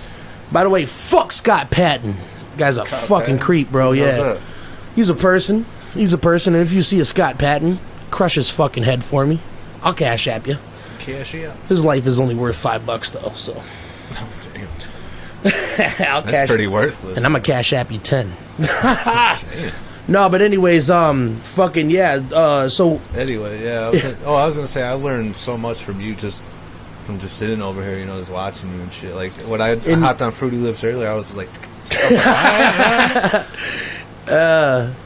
oh, what's up? Your cousin Nick and his bitch. What's up, bro? Yeah, no, fucking yeah, that's a thing that I did a lot too. I'd sit down at other producer shit and be like, okay, that's not the way I do it, but that's a cool looking way. Maybe I can. Maybe one day I might get stuck and I might have to do that. Pungent beats. I just learned a manipulation trick from him just the other day. Oh, nice. Yeah. The Zoom call we were doing? Yeah, and he showed me a technique to take if you know the key to the bass note that's like a one shot, then you could tune it to whatever note you want to, so that way it fits out in the MIDI perfect. And then you can start, then you can actually it's play just the one tone on every note. But the reason I don't like doing that rather than actually have dope basses in your plugins is that you're manipulating one sound a million ways, and it's going to stretch and contort and distort it in different ways. To a point, yeah, I see what you're saying. Like if you go too high an octave or too low an octave, you're going to notice that it's just like a sound that's not supposed to be there. I think like if you just go up to that like right in that range, whatever it was. Yeah, like if you're in octave, what, the 5th octave or whatever, you know what I'm saying? You know, Yeah, like you know, you got you start with your C, C, D, E, F, G, A, B, C. By the time you get to that C, you're gonna start hearing a difference. You're gonna start noticing a difference, rather than if you just had like Hensive or Serum, or I guess Nexus has ones, but I don't have those packs. But you know, if you start going from there, you could go from the lowest note to the highest note that's possibly even consumable by the human ear, and it sounds unchanged in the way it's performed. It's just a different key. So anyways, I recommend don't fucking take the short way out. Never. You know what I'm saying? Never take the short way. But to be honest with you, the reason that I'm glad that I learned that technique is, you know, I do buy drum packs all the time, and all the time I'll get bass notes that aren't labeled in key, but I kind of know what they are, you know what I'm saying? And I could always auto key them and find out what they are. Oh yeah. And they're just so punchy, and they're super specific of a bass note that you would have to go out of your way to make another bass note sound like that, and it'll take you a lot longer than just key that in. Right. So I'm glad I learned that technique, because eventually in the future there's going to be a time where I'm like, I like that, and then like, yeah, you want to use it. Yeah, I want to use it. Instead, it's just that one key. Like, I mean, I could probably, if I opened up my Fruity Loops, it's going to make us lag really hard. But I would open it up and play some of the bass notes for you and show you what I'm talking about. But I'm going to wait till we at the new studio, because I'm going to invest in another RAM card. God damn it, I'm already running fucking 12 gigs of RAM. Shit. Yeah, that shit doesn't matter. I got a CAD 6. I'm going to switch to a CAD 7 Ethernet cable. And hopefully the stream goes better in the future. You know, like, everything's going to be better. You know, I actually have a 4K camera we could be using for the webcam, but the problem is every now and then it's a little finicky, and it'll freeze up, and I have to fucking re-get it on there, and that's a pain in the ass, you know? Right. But, you know, this is a 1080p. This ain't 4K, but this is a 1080p webcam. 1080p is pretty good. It is good. It's good. This current TV, my studio monitor is a TV, is a 40-inch 1080p. You know, I got the 4K in the fucking living room. Oh yeah. And until I got 4K, I'm like, how much better can it be? Well, a lot better, apparently. Oh yeah, definitely. You can see the difference. Yeah, you can really see the difference. Like, especially in like black. When you look at the color black on a 1080p, that's like, say you're watching like a streaming movie, you can see like little pixelations in it when any kind of color other than deep black shows up. Like if you have like a light gray or something, you'll see like little pixels in there. Oh yeah. On a 4K, bro, you can see in between the hairs on the face. Right. I've seen some like 4K images that's like, Jesus Christ! Yeah, no. And then like the actors and stuff, like you used to seeing them like a certain way, and then you see them like that way, and you're like, oh wow. Like I wish I didn't lag when I played YouTube. Like, I guess it doesn't really matter because I ain't got my 4K TV in here. But I'm gonna show you something. I'm gonna show you, like, because I don't have a progressive television. I can't remember. There's progressive and interlace. Yeah, the ones that, because like basically all TVs. They incept the signal and they buffer and process it as it's playing, rather than like those progressive televisions. Before they even play it, they start recognizing where everything is and laying it in. So I'm sure you guys know what that means. Like when you look at, like, say you watch Shrek or something, right? And you've seen Shrek 1,000 times, but when you watch Shrek on a progressive television, you're like, why is it moving so weird? Oh yeah, like, that's what I'm saying. No, that's like the way it's supposed to move. Yeah, the movements are so much. Yeah, that's the way it looked like when they were designing it. It's just the delay that comes with DVD or streaming streaming onto a regular ass 1080p or a 4K TV. Right. And I'm not going to act like I know exactly what I'm talking about. You know what I'm saying? That's not my department. You're pretty spot on, though. But I did do at least that far of a deep dive. Right. So, because when you're going to invest and get, to be honest with you, the TV was a Christmas gift, and the Christmas gift turned out to not even have to get paid for. Damn, nice. So shout out to the universe for actually sliding your boy with one. You know what I'm saying? And shout out to Jim and Gail. You know what I'm saying? Right. I fuck with them niggas heavy. My dudes. No, I'm just kidding. Yeah, but no, I'm not kidding though. I really fuck with them heavy. But no, man. Also, I have a problem. Maybe somebody here might know what the hell's going on. I've had the same TV since 2008. Damn, That's a 720. Oh no, they had 1080p at the time, didn't they? Maybe. But so I have a problem. I have a Vizio soundbar and the subwoofer and the satellite speakers and shit. But I cannot get it to play my television's sound. I tried every connection. I tried everything. It comes with everything. It comes with the fiber optic cable. Doesn't work. I mean, nothing on the back of the TV though. Nope. I tried. Oh no, I'm saying it has all the connections, and I tried every one of them.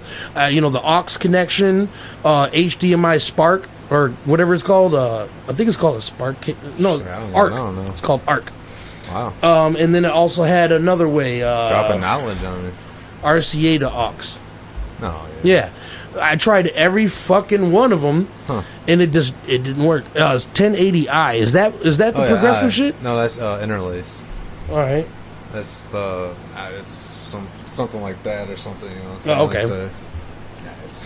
But I cannot get my sound to play through it, so I need to figure that shit out. Toshiba. Actually, I like Samsung better. Yeah, right now I'm running an RCA that we're looking at right now, and then in the living room I got an ON. ON's new, but they make some good products too. Ghost said we might have to change. Yeah, I'll have to take a look at it. He never actually had me take a look. No, I have not had my cousin take a look, and I'm actually pretty technical. Yeah, he's pretty technical. We might be able to get that shit working. Yo, the homie Jay! Homie Jay. Bearded Weirdos Unite. But yeah, man, we had I'm gonna bring it back up, dog. Yesterday was a hell of a day. You know, man, it was. Dude, we put together, I think, the easiest set that I've ever had to be a part of. There's always, usually when we have sets, we have like some songs that are I'll do shit where I have to spit on long beats or whatever, and I always have to remember in an exact order of when things cut in and shit like that. Oh yeah. And this time around, we just had so much new shit that was actually workable.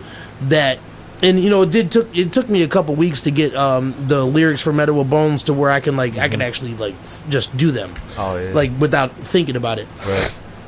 And yesterday we had so many fucking good moments when we were just sitting down, just getting a set together and making sure we got it verbatim.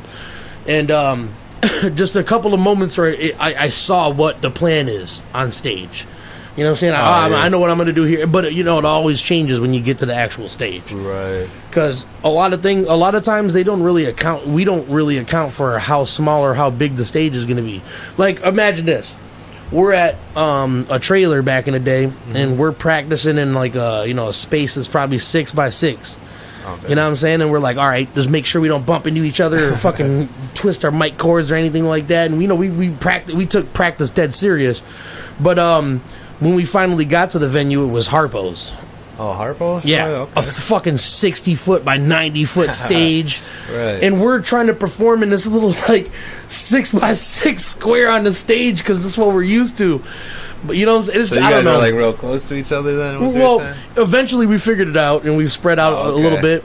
But it's just when you go from Simon's After Dark to fucking Harpo's or St. Andrews and shit, and you're standing on that big ass stage, is a totally different. And you know what? To be honest with you, I've been to Harpo's so many times as a fan consuming music. Oh yeah. That I've never thought that I didn't even it's not like I wanted to. Oh my god, it's my dream to be on that stage. But I never even thought. Harpo. I never thought to myself that one day I'm going to stand on that fucking stage. But it's still dope as, it's Harpo's. It's Harpo's. And look, it's one of those stages, it's so tall that if you jump off of there and somebody don't catch you, you're going to hurt something. You're going to break.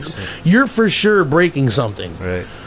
Even if you jumped off and landed on your feet, you're going to fuck up an ankle. I think I seen Twisted there was my first Harpo show.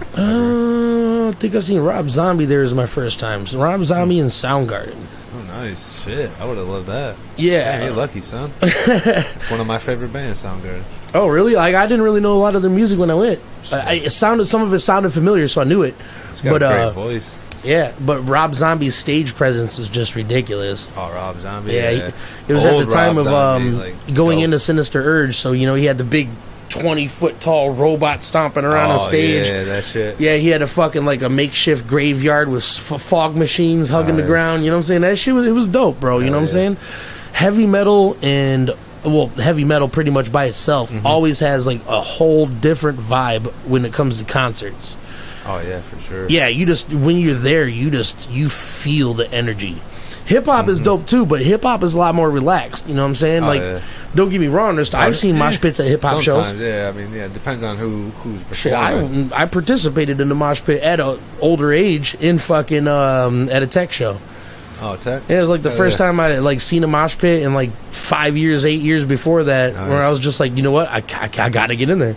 I'm at a tech show. Hell yeah, and Andy's playing this ring. Somebody's catching these elbows. No, man, and that's another thing is the vibes. That's why I never really wanted to get in mosh pits at hip hop shows because I didn't know the vibes. You know what I'm saying? Because most people are just like passive aggressive or nonchalant. Oh, he fell. Fuck that guy. But what I remember at heavy metal shows is there's a kind of a community in it. You know what I'm saying? So it was very surprising that when I was at this tech show, this guy slammed into me, I bumped him, and then somebody else just knocked him off his feet.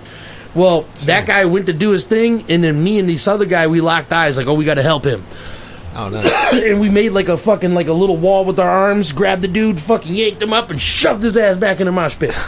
You know what I'm saying? Like, at some shows, you're just gonna be stomped on. Oh, yeah. You're gonna be pancakes. Shit, some of those one shows, Salvatore Ganici. Yeah. He has some mosh pits going on. That shit's nice. Why you gotta say his name? Now I gotta play something. We were talking about mosh pits. All of a sudden that came into my head. Yeah. In all honesty, I don't think Salvatore. Oh, he does. I'm sure there's mosh pits at his shit. Oh yeah, but I think he said so. Salvatore Ganici. Oh, there he is. Salvatore Ganici. He's not Marshmello. Marshmello makes too happy of music. Yeah. But this motherfucker, he's got some shit. Hold on, let me. You ever heard Ghastly? Ghastly? No, I can't say that I have. He's kind of like them too. Well, give me 1 second. That's pretty dope. Damn, he's got almost 1 million monthly visitors or listeners. That's what's up, bro. Go to Artist Radio. No, where see more?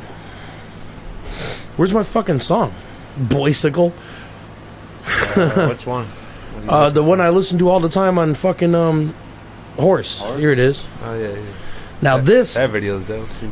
This is a house, right? No, this is more of or maybe I don't know. Because I like bass house maybe. I like Valentino Khan, and he's for sure house. He's house plus some other shit. Could be like a mixture though. But this is probably one of my favorite songs by Actually, it is my favorite song by Salvatore Ganici. The fucking video is awesome. Yeah, the video was pretty funny. This shit really makes me want to fucking get lit.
Yeah, here comes some deep bass.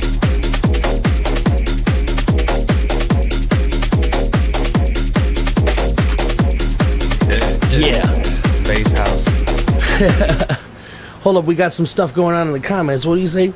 Chilling in a hot garage watching us on a big screen. Haha, that's what's up, bro. That's what's up. I appreciate that, putting us on the big screen like that. Up in here. And then Christian said, Rob Zombie's a savage. He is. For real. His movies are sick, too. They are. Mm-hmm. House of a Thousand Corpses, Devil's Rejects. Yeah, no, you ain't got to tell me the list. I know it. Yeah, both of those movies, shit, what was that one? Lords of Salem. That was fucking pretty good, too. It wasn't too bad. It wasn't a good, like, movie. It was like an artistic play. What do you think of his remake of Halloween, though? It was a lot more violent and it tailored more to my style of what I would like to see. Oh, what? Oh, I haven't fuck. seen it, son. We're gonna have to do watch that. later. We're gonna have to do that. Maybe tomorrow. Yeah, tomorrow we might have to make a event of it. We'll watch them both back to back. But Michael Myers has always been the least dopest serial killer, or slasher. Slasher for sure. I've always liked Jason the most, just because he's quiet. You could relate to it. You could really relate to it. You know what I'm saying? Mentally challenged, deformed kid playing at the campground, and none of the kids, Crystal Lake. Yeah, none of the kids like him. The counselors are all fucking and smoking dope. They ain't paying no fucking attention, and the boy drowns. In movie 1, his mom comes and kills every fucking buddy. Oh yeah, it was his mom, wasn't it? Yeah, he was like a dead little boy, but he was fucking. Spoiler, sorry, it's an 80 movie. Though. Yeah, but if you guys ain't seen it yet, get the fuck out of my caverns. No, I'm just kidding. Nah, kidding. So, but in movie 1, his mom was the killer, and he watched the whole thing, and he watched them behead his mom. So by 2 on, he took his mom's head, made a shrine, and killed every fucking human being that breathed a breath of air on Crystal Lake. Some crazy ass fucking kills too. And I was about to say, he took motherfuckers above his head and snapped them in half, fucking squished heads until they exploded. Dude, he's fucking Jason Voorhees. Jason Voorhees. Michael Myers is just a super resilient serial killer. What'd you think of Freddy versus Jason? Now I was gonna get into that one, but let me finish on my Jason rant in a way. I respect him like I do Predator. Predator is he's got morals. Or not a morals, but he's got a compass, or he's got a code. How many times have you seen Predator? Like, there was one time where there was just like a weak ass dude, and he wasn't holding a weapon. He was like, I ain't worried about you, bro. And when he turned his back, oh boy, grabbed the weapon. Now you're dead. Oh yeah. Then there's Predator 2. I think. And then there's another time where a chick was actually shooting at him, and she didn't know she was pregnant. But he that was Predator 2 also. Yeah, he bitch slapped the fucking gun out of her hand, picked her ass up, was about to kill her, did a body scan, saw a baby in there. Yeah, you could hear the heartbeat too. Yeah. That was nice. Yeah, you heard 2 heartbeats. That's what it was. That was like 80s or something. 90s no, that too. was 1994. Was it? Yeah, the first one is 1989. It was still dope. It was the year I was born. Well, actually, I might be wrong in that one. It might have been a year earlier. But anyways, it was fucking dope. But Predator just, a lot of times you see him just be like, oh, you're not even a threat to me, and killing you would be worthless to me, and it'd actually like dishonor me. Right. I don't want your skull. I want your spine. Yeah, you fucking weak bitch. Get the fuck out of here. Go get a weapon. Then talk to me. So Jason Voorhees, the only way you can get killed by Jason Voorhees is by being stupid enough to not hear the rumors of how many dead people died there and go to Crystal Lake. Hey, let's go to Crystal Lake. No, let that motherfucker sleep, bro. Let him, let him chill. Let's go swimming. Yeah, every time somebody steps foot on that motherfucker, he back to action. Got to kill some motherfuckers. Now, Freddy Krueger. When I was a kid, he was my favorite because he was funny. He killed people in weird ways. Yeah. But as an adult, I'm like, oh, but he was a fucking pedophile. He fucked people's kids, and then when they killed him for it, he comes to kill their kids. So I don't know. It's I mean, if you don't look at it like that, for like movie 1, I guess. I'm not woke, like woke generation type shit, but I gotta draw the line at a pedophile. That might be a little too much there, Yeah, I gotta draw the line at the pedophile. You know what I'm saying? I can't root for the pedophile. Right, then he comes back and fucking kills your kids. Yeah, so I was really happy that Jason put the smack down on that bitch ass motherfucking bitch made ass How fucking. come they make a number 2? Because that motherfucker's head. You know why? You know why? Because they were gonna. Now listen, the same company was trying to get the rights for and get New Cinema and everybody down. They're gonna get Chucky versus Michael Myers. I swear, if you think I'm lying, go look it up, bro. That was a plan. That's over. Yeah, that was a plan. And as soon as they went down that adventure, a lot of people were like, no, I'm done with that. No, I'm not invested in that. I don't see that going as big as Jason versus Freddy. Sorry. So it lost funding, and then they were just like, fuck it. And then Robert Englund didn't get casted again. Oh, yeah. Yeah, remember the remake? Like, he looked weird in that dude. Yeah, I don't like that guy. Rorschach from Watchmen. Oh, yeah. Was that Rorschach? Yeah, really? that's Rorschach, yeah. Oh, wow. But see, my problem with that was he was too apologetic for a Freddy Krueger. You know what I'm saying? Like, when in his kill scene, when they killed him, he's like, oh, I didn't do it. Don't kill me. Runs inside of a building, and they kill him. Like the other Freddy is like, yeah, fuck your kids, fuck you, burn me, Right, bitch. back in the day, I didn't give a fuck. Yeah, like I can't get jiggy with either way, but in the end, But at least, the way he went out. yeah, was I'd like, rather have the motherfucker screaming and cussing them coming back for your heads. Right, it makes it more. Yeah. It makes more sense, kind of. Yeah, so and then he tried to be funny, but he wasn't funny. He tried to be spooky, and that really didn't work. Yeah, I wasn't digging. I think I turned it off. The movie, the production value was good though. His makeup was awesome. Yeah, I didn't like it really. He looked weird. But you see, they followed the. All right, so I was expecting that it was going to be more than just the actor they fucked up on, but really they followed the script of what Freddy Krueger movies are. You know, Yeah. and for a remake, I feel like it didn't feel like a remake. It felt like Like a next movie number next 3 chapter. Yeah, like another chapter farther down than the remake. So yeah, no. So What'd obviously, you think of Poltergeist? which one? Because the first one I don't really remember that 3. well. 3 I remember. 3 is the Where one they're with in the Kane in the hotel? hotel. Yeah, and Caroline, right? What's her name? Caroline. Yeah. Was it Caroline? Yeah, Caroline's the little girl. Was that her And name? then, I remember old the lady. heavier set old lady that she's really Short, tiny, had this yeah. small voice. Yeah, she was like a psychic or something. Yeah, I she think. was, but she was creepier than fucking Kane, dude. No, but and here we go. You're about to launch me down another rabbit hole. Yeah, I'm Shout out to going. the cousin with the Yeah, topics. coming So, obviously, I am a consumer of the original Poltergeist. The remake was awesome. I don't think I've seen the remake. Wow. There was a remake? This fucking guy. Yes. way, I didn't even and know it there was was a remake. amazing for a remake like Evil Dead. All right, now Evil Dead. Evil Dead, I hands was going to down. touch on that. Evil already Dead, broke. hands down, the best, better than the original remake. Just like Marilyn Manson's Sweet Dreams, way better than the Arithmetic version. I love, for sure. I love Arithmetic. Hands down. Their song was good. It was the original song. I mean, but yeah, But- people like that other one. Yeah, Yeah, it's down, I mean, down. Well, dude, all right, we gotta play. We gotta play at least the beginning of it. Oh wait, we had. Oh yeah, I guess we're down a different rabbit hole. Yeah, Shit. Oh, you got to put some There it is, right there. right. Didn't even take nothing. Check this out. Right. If you don't know this guitar lick, then you're probably in the wrong place.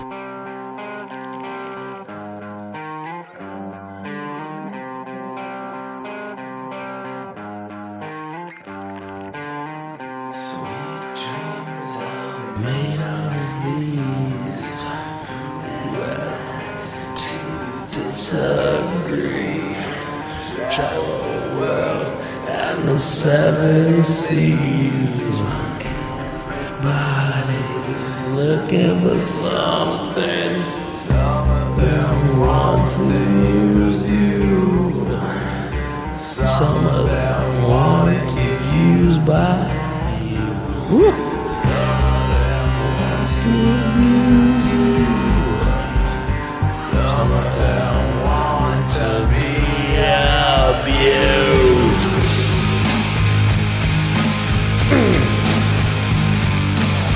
Yeah. I think I was like 12 when that came out. I think I was living in Indiana at the time. Does it have information on it? Let's see.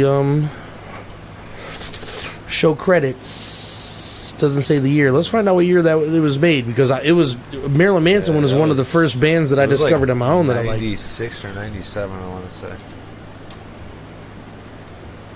Marilyn Manson, and then we'll type in Sweet Dreams. Yeah, just Sweet Yeah, Dreams, just I type- guess. And released in 95. Oh yeah, there it is. Yeah, 1995. So I was 6. Smells Like Children. It wasn't Smells Like Children. Yeah, it was. Yeah, Smells Like Children. Oh, no, that- the other one was Portrait of America Film. Sorry. yeah, no, That was my Sweet bad. Dreams, Tourniquet, and No, Tourniquet was on the next one. Oh, Antichrist Superstar. That's for oh, sure. you're right. So it was Sweet Dreams. That was my CD. Oh damn! I don't think there There was wasn't anything else really famous too much on yeah. that. There was a lot of like skits, like weird skits going on. Let me, and then there was um, like a few songs that were like 2 minutes long, maybe like 3. It was weird. It Let was me a weird actually. album. I don't want to eat my own words because I've been a Marilyn Manson fan since I was younger. There's one track on there I will not say. Definitely Oh, not say the last word. Yeah, they'll say the name of it. Yeah. All right, so let me click on the CD. I know there's more. Oh, Fucking no, it wasn't Diary of a Dope Fiend, but it's Kitty Grinder. That was a good one. That wasn't too bad. But that was from I Put a Spell on You, another good one. yeah. Dance of the Dope Hats. Is this the one they had that? Hold on. Those are all remixes from Portrait of an American Family. Yeah, no, that's not the one. But no, I guess Sweet Dreams was the only like real hit on that album. Yeah, when I got the album, I was really disappointed. I mean, that was still super young Marilyn Manson. He was only like 23. Yeah, but Portrait of an American Family had Lunchbox, fucking so much- Get Your Gun. Get Your Gun. Yeah. This motherfucker's gonna get my medal. Yeah, that was the shit. Dude, Portrait of American Family was a pretty solid ass album. I thought so, honestly, for its time. Yeah, it had to have been like 94, 93 then. It had better engineering than Antichrist Superstar. I mean, Antichrist was definitely one of my Antichrist top fives Superstar back in had the some of the 90s. best songs on it, but when you really, really listen really hard to the mix of the Yeah. whole thing, there's a super powerful high end in everything. Yeah, I think that's why I go back to Portrait, because the engineering, honestly. Yeah, I kind of want to hear, and it's kind of too late because he got canceled. But I'd love to hear a fucking remastered version of even Smells Like Children. Yeah, I mean, maybe with some different songs, obviously. Yeah, I mean, but he's just not capable of doing the same thing. Just like we were talking about that with Mudvayne, you know, Chad Gray. He's an amazing lyricist. His new shit was actually I just discovered a new song. Matter of fact, I'm gonna play it for y'all. You guys, Chad Gray's not bad. yeah, I haven't played too many fucking Mudvayne tracks in here, but you guys should know by now that Mudvayne is my absolute top of the heap favorite motherfucking heavy metal band ever to exist. They don't. Nothing is better. I've been searching for years. Nothing is better. Things are close. Things are listenable. Things are like in the same genre, but nothing is even close when it comes to like that fucking good. Yeah, when I try to think, like, I mean, the only thing that's close is Pantera. I think that's the name of the song. I really hope. All right, I'm not going to be able to look it up on my YouTube because that'll. I've fuck never up. heard of this one, so that's got to be it. So Chad Gray from Mudvayne, when they broke up, he went to Hell Yeah. Hell yeah, with Vinnie Paul. Yeah, with Vinnie Paul from Pantera. Yeah, he was a drummer. He Rest brought in his peace, guitar too. player from Mudvayne with him. The bass player was a Hiron. Oh yeah. But after Vinnie Paul died, the band didn't necessarily take a decline, but it took them a while to get their sound back right. And I don't know, to be honest with you, when you listen to Mudvayne is the music that you listen to if you're the disenfranchised, fucking forgotten about, like nobody really notices you. You're a fucking picture on the wall in a room. You know what I'm saying? Well, I think that's why they took off back in like the late 90s, Or early even just 2000s. the pawn. You know what I'm saying? Like you feel like the pawn that somebody is speaking for. Wants you to be the king. Wants you to have royalty. You know what I'm saying? Like it's not even just rebellion or warrior like. It's like, fuck your establishment. I'm here to burn it at the motherfucking foundation. Hell yeah. You know what I'm saying? Like, dude. Yo, chat, who's up in here? So anyways, going from Mudvayne to Hell Yeah, they dropped down their standards of like how heavy it is. It turned into a lot of feelings, and like lyrics too. Yeah, like, it went from being like not depressed, because there was no depression on that album. It was more of a I'm in your face. Yeah, like I'm over it. like, I'm ready to kill now. I'm so sad I'm angry. Right, Or I'm so yeah. angry I'm fucking happy. that I'm actually able to cope with this world. Yeah, not even just cope with this world. I don't give a fuck about it anymore. Right, Give me a yeah. red button. That Right. was Mudvayne. Hell Yeah is more like Hell Yeah is kind of like the Hell Yeah dad is group more of of like heavy metal heads. Right, yeah. You know what I'm They're saying? More of the, Yeah, so, but this song really made me eat my words when I said that there wasn't a lot of good songs by Hell Yeah, because if this is the one, hold on. just you. This might be it. This motherfucker starts tongue twisting in the verses, though. If this is it. Yes, this is it. Check this out. Soul for your caustic inspiration. My methods may mean nothing to you as you question my dedication. But to wear my life upon my sleeve is the source of my salvation. I'm telling you, brutality is not enough inside of me. I'm burning like a fire as I burn. I give myself to all you, no matter what you're there doing. I'm expecting nothing in return. You expect me on, pretty you can choose a lover and be better from the know. I got nothing to say. You're messing it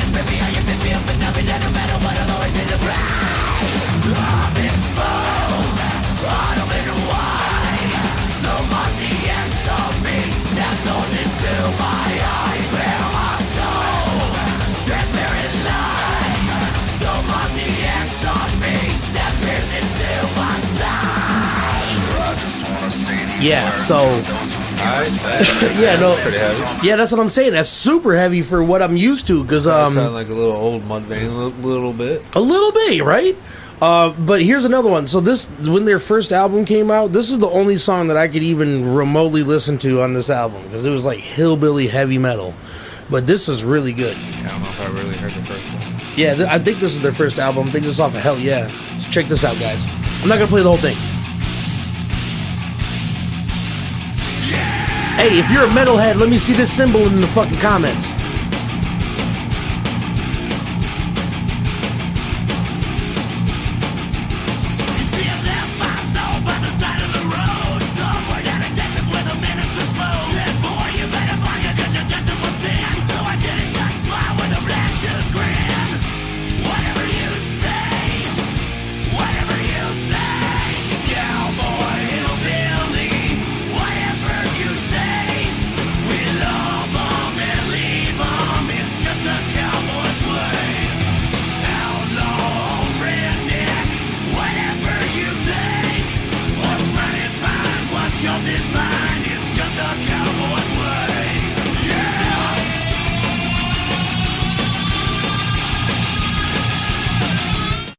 You know what I'm saying? So it's funny, a couple Native Americans bobbing their hair to a cowboy way. See, that's what I'm saying is that was my problem with it because I do not relate to cowboys. I fucking I think they're gay, and I'm not no problem against gay people. I'm just saying I associate cowboys with homosexuality. Well, we're old school, so I mean we know what we're saying. And it's not because of what's that movie with Heath Ledger?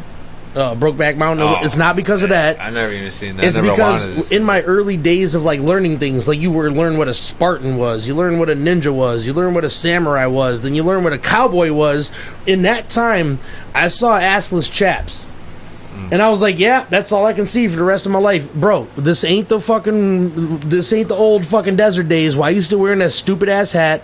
Them fucking boots are too big for you, bro. Right, the pants are too tight. No, the boots I can get because in Texas there's a couple venomous snakes. And that was the reason that they had them thick ass, raw hide ass boots. Yeah, leather. Yeah. And unless you ride a fucking cow or ride a fucking horse everywhere you go, you're not a cowboy. So fuck you. And those dudes are probably some tough ass son of a bitches. Yeah, probably. But when it comes to like that is like, because I know people like spaghetti westerns and shit like that. I never got jiggy with it. I don't really care about your no teeth having ass outlaw. You know what I'm saying? Yeah, I'm good. I'm good. Yeah, I don't give a fuck. And I'm not a hillbilly. I'm right. Right. Like, I'm not a hillbilly by any means. I'm a Detroit city boy. You know what I'm saying? So, now I live in the country, but I don't really relate. I just like the quietness. I just like being out here as myself in a quiet place. Right. I don't like. It's not like I changed my whole vibe up. I'm still me. I'm still the same person y'all grew up with. For real. I still be banging EDM all over the place. Shit. Dude, I'm a rapper. Obviously, I listen to hip hop. But listen, if you are restricted to one genre, you haven't explored enough, and you're maybe. Oh man, could you imagine? I'm not calling you any kind of names, but I'm sorry, but listen, if you don't listen to at least 2 or 3 different types of genres, then technically you're like a square. Not a square. You're like malnourished in music. A one-track mind. Yeah, like you like things too easy, bro. You gotta. Expand your horizons. Yeah, like, dude, I grew up on, because, my stepdad is black, but he didn't listen to, like, hip hop and shit like that. That was discovered on my own. Did, yeah. Sometimes Ice Cube, every now and then. The most hip hop he ever played was that I started this gangsta shit. Yeah, it was that's like the motherfucking things I get. NWA kind of like. But for the most part, he played like Bob Marley. He played fucking Jimi Hendrix. He played Marley. Yeah, he played Led Zeppelin because he was a guitar player, a bass player, and a drummer. So, he played music that had those instruments in them. And also, you listen to was that Afro Funk? When they used a lot of the like vocoders. George Clinton and all that. Yeah, like shit like that. Isn't that Afro Funk? No, it's like I forgot what it's called. It's funk. It's a type of funk, but it was specific to like there was probably like 10 records put out of that genre. I feel like at the time, and it just that cat. To be honest with you, that was a big inspiration. Bootsy Collins, maybe. Nah, man. No, I wish Jimmy fucking engaged in this shit because I'd really love to ask him. One day, I hit him up. He had a good selection. So I mean, in my opinion, he had a good selection of music, though. I mean, like it was like a different genres, like. But and then also when I was really young, it surprised me. I was like, whoa, right. And also when I was really young, when I was going to I think 5th or 6th grade, our school had a field trip, and it was for a specific class. I want to say it was like literature or something like that, or maybe it was music. No, I don't think so. I don't think it was a music class, but it was one of the like primaries. Huh. Math or something like, but I think it was literature, English or something like that. Right. But they took us on a field trip to Lansing from Detroit, and we went to an opera house and we watched Sweeney Todd. Really? Yeah, and I've never. All right, now when it comes to like musicals, shit like that, I've never been really too big of a fan. Yeah. But they had like a deep symphony orchestra that was like playing along with this whole thing, and Joanna or. Algrim's Elixirs or whatever. Or no, was you got me. Yeah, no, dude.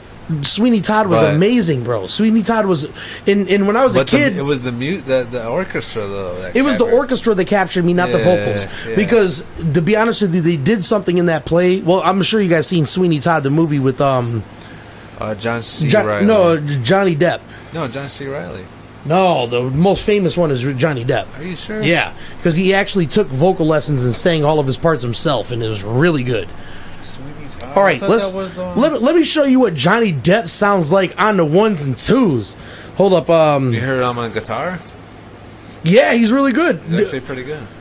Okay, yeah, no, I'm gonna have to go Sweeney Todd soundtrack. There we go. Brother Lin's Hung. Now this, by the way, if you guys like Johnny Depp as an actor, this is this dude's vocals, bro. This guy's fucking cool. Is it? No, this is Joanna. This song, all right. This song is responsible for my in orchestra music. Is this Joanna? No, not that song. This is different. This is, by the way, Sweeney Todd is about. I can't remember why he had a vendetta. I think something had to do with like somebody like took his wife and forced him into ostracization or whatever the fuck, and he comes back and he doesn't use his real name. He uses Sweeney Todd or whatever, and he opens up a barbershop, and the whole reason he pulls up this barbershop is he knows that the person that stole his wife Joanna fucking was super like prissy, so he liked to have his fucking hair nice and cut and shit like that. Johnny. And anyways, in this movie, he becomes a murderous barber. Like, you slit your fucking throat, pulled a lever on your chair, a fucking door opened up, and you just fell into his basement. And, shit, I'm gonna have to watch this. Yeah, and the girl he was fucking with made him into meat pies. Damn, I definitely watch this shit. I know, bro. You already know that was going up my alley. My cousin will tell you, bro, I've been addicted to horror movies since I was like 6. Tales from the Crypt. Dude, Tales from the Crypt, Freddy Krueger, fucking... I went to the mental institution for 8 months because my grandparents thought I was crazy because I was just making up episodes of a show that didn't exist. Yeah, I remember going to Aunt Maxine's house one time, and like there was one of your Chucky dolls like behind like the food pantry back in by the laundry room, you know what I'm saying? Yeah. And like I remember seeing it, I ran for my life, man. I was so scared. Like I was like 7, 8 at the time. I was young, man. So I've always had a deep fascination with horror and just scary, spooky shit. So when your regular ass public school takes you to a fucking musical and it's about a murderous barber that gets revenge, you're drooling. You're like, oh. So, anyways, once again, this is Johnny Depp singing this shit.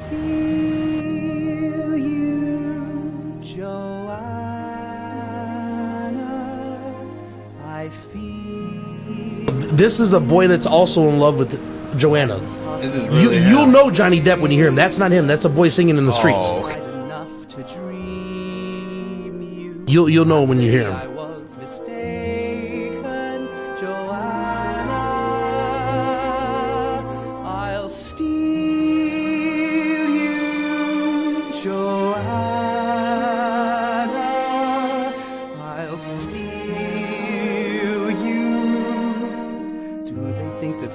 Can hide you.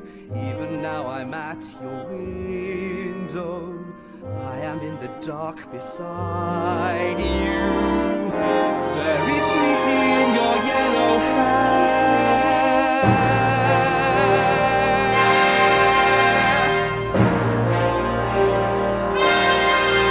I feel you, Joanna, and one day. Oh, y'all motherfuckers about to be in the shower next time, like Joel. Till I'm with you, then I'm with you there, sweetly buried in your yellow hair.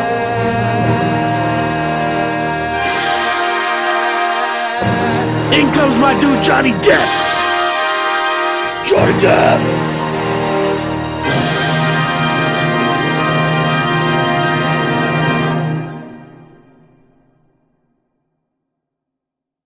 What? I wish I could be a composer, man. You ever seen a composer, man? All right, well, 1, 2, 3, 4. hold on. All right, I don't know why, but they only played the part of the boy walking in the street. Oh, damn. Yeah, that's fucking stupid. All right, so this one for sure has Johnny Depp on it. We'll take it to some secret place and bury it. Oh, yeah. Of course, we could do that. And by the way, that chick role was played by Bellatrix Lestrange. I don't know her real name, but you know what I'm talking about from Harry Potter. Remember the spooky ass, sexy fucking witch bitch? Seems an awful waste. Such a nice plump frame. What's his name? Has, nor he can't be traced. Business needs a lift. That's to be in. Simply It practical, does seem yet a appropriate waste. as always. Mrs. Lovett, how I've lived without you all these years, I'll never know. Think How about it. delectable. Lots of other gentlemen are simply Also coming for a show. undetectable. Why they How think of choice, all how that rare. noise. For what's the sound of the world out there? What, Mr. Todd? What, Mr. Todd? What is that sound? Those crunching noises pervading the air. But see, I wish they played his version of Joanna though. It's man devouring man, my dear. Then who are we to deny it in here?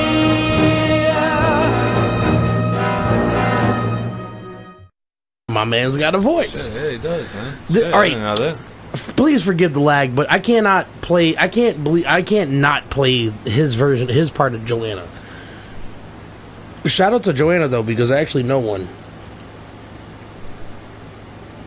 Shit. Shout out Cthulhu Caverns. We in this. I had a teacher named Miss Todd.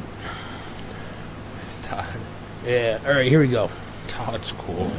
Now this, my friends, is Johnny Depp. We go. This is the part with this old boy in the streets. So let me just get past his ass. In the streets. Walking around talking about my dude's girl and shit. So here's the one end of the one we listened to. Right, fuck him. Trying to get into my dude's bitch. Right. Now listen to Johnny Depp's sexy ass voice. I'd fuck his voice. Beautiful and pale with yellow hair like her. I'd want you beautiful and pale the way I've dreamed you were.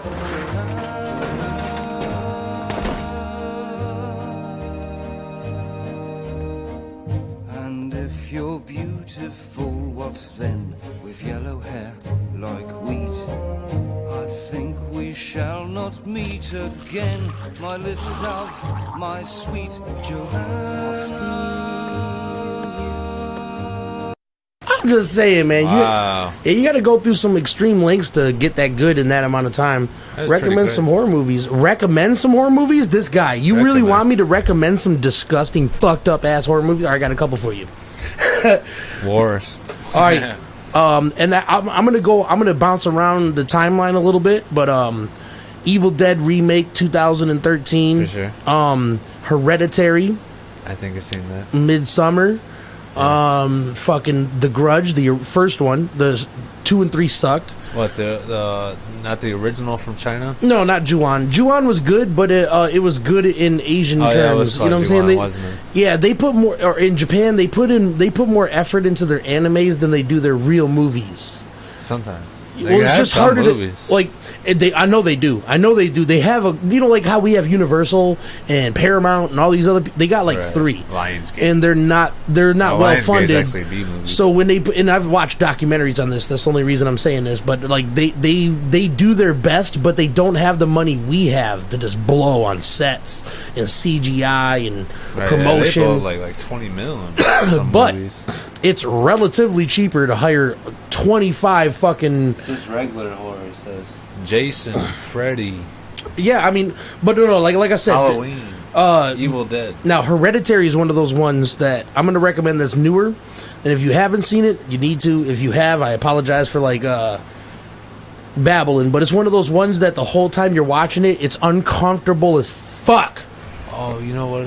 What's that one where that chick gets revenge on those 3 dudes that raped her? I Spit on Your Grave. Spit on Your Grave. Yes. 1, 2, and 3. I didn't see 2 and 3, but 1 was, dude. It was hard to watch that rape scene. Hey, can I say something about 2 or 3?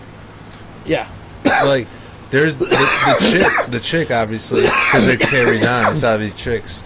But one, I don't know if it's 2 or 3, but one of them, the chick gets raped, obviously, but then like. She gets buried alive. They bury her alive in a box. And you're See, the first one's a little bit more believable. And you're like, oh god, like no, it is believable because it's like they hit her up on an email like, hey, do you want to do a video?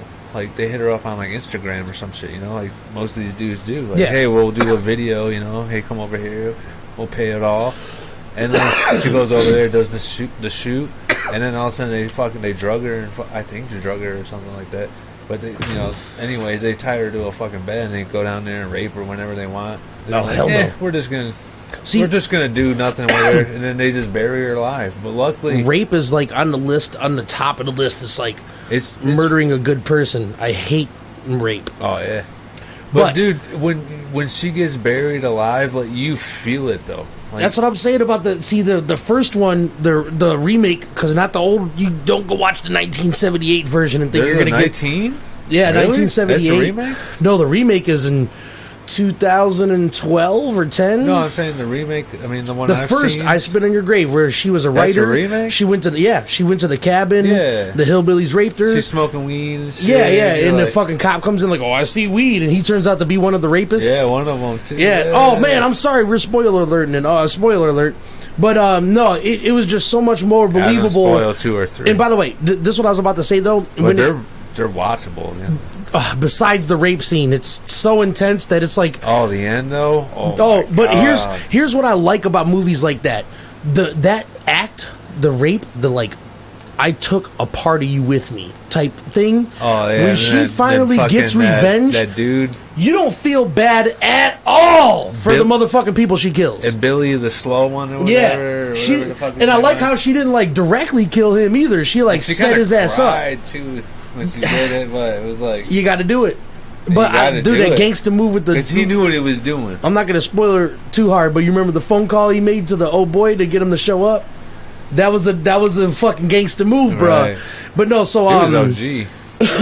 I was rooting for that chick. If you want to dig into some old shit, you can go watch the original Thing. But check this out. You need to start with the original or the remake. Not a remake. It's actually a sequel or a prequel. You need to start with the newest one first. The prequel. Yeah, the 2012 or 16 version. That was a prequel. It was not a remake. I don't think I've ever seen that. All right. I didn't even know about that. Now, I'm not ruining anything, but the movie ends with a dude in a fucking helicopter shooting at a dog. How does the original start? With a dude in a helicopter shooting at a dog. Yeah, so that's what I'm saying. A lot of people are like, it's part 2. It's a part 1. The original 1978 or whatever fucking John Carpenter's The Thing was actually the sequel to the newest movie. Yeah, they did a prequel. Wow. A technical part 1. Dropping knowledge. Yeah, it shows them how they found the fucking ship and they hired the peoples and Yeah, and they even kept true to the original one because all the twisted things you saw, they made them make sense. Oh. Like, there's a lot of stuff they just used. They're like, oh, this will spook people. But in the newer one, they try to elaborate on how that happened in the first place for you to even see what you saw. Huh. Yeah, so as a nerd, as a horror movie nerd that watched that shit, like the John Carpenter's The Thing, they did so good without any CGI. It was all... it was all real. There's a part where a guy is fucking giving this dude shocks on his chest or whatever, and he goes... And before he touches him, the dude's chest cavity opens up like, ugh, and just eats his fucking arms, and his fucking head just breaks off, grows legs, and walks away. You're like, well, what? What happened to his head? It didn't just grow legs and walk away, but it did, though. It did. But it did, though. You know what I'm saying? Like, and that's just 5 minutes of that movie, bro. If you watch it, it's hard to watch. Watch that, Christian, I'm telling you, start with the new one. If you haven't seen The Thing, start with the new one. And then go back to the 80s version? And dude, it's still fine. I promise. Wow. You have to have a little bit of you got to watch it then. Now, if you go into it like, okay, this can't be that good for 1978, you're going to be fucking astonished. It was actually 70. Let's look it up. Let's look it up. It's old. I think it actually was before me. Carpenter's The Thing. 1982. Oh, wait, it's 1 year before me. So 1982 was the original. Well, not the original, because there's actually a black and white version before that. DJ DoomSlayeR touchdown in 83. I touched down in 89, baby. I broke out of the portal. Dude, oh, fuck. That reminds me of the... I wish I could find this movie. DZK has a song where in the very beginning... I think I played it for you before. She's like... you had to. The song starts with... it's from a movie. I don't know what movie, and it sounds like Winona Ryder saying it, but it's like... if you say anything else, word one, I will kill myself. And I will topple whatever dark dimension I go to. She just has this outrageous rant. Matter of fact, hold on. I think it's in my like songs on Spotify. Here we go. I think this is it. Don't say another. Yes. All right. Listen, I don't know if you guys are big as nerds as me or better. Tell me what this is from. Tell me this ain't the deepest, darkest fucking thing ever. You ready? Check this out. Listen to this. Don't say another goddamn word. Up until now, I've been polite. If you say anything else, word one, I will kill myself. And when my tainted spirit finds its destination, I will topple the master of that dark place. From my black throne, I will lash together a machine of bone and blood, and fueled by my hatred of you, this fear engine will bore a hole between this world and that one. When it begins, you will hear the sound of children screaming, as though from a great distance. A smoking orb of nothing will grow above your bed, and from it will emerge 1,000 starving crows. As I slip through the widening maw in my new form, you will catch only a glimpse of my radiance before you are incinerated. Then, as tears of bubbling pitch stream down my face, my dark work will begin. I will open one of my 6 mouths, and I will sing the song that ends the earth. Alright, I'm gonna play the song.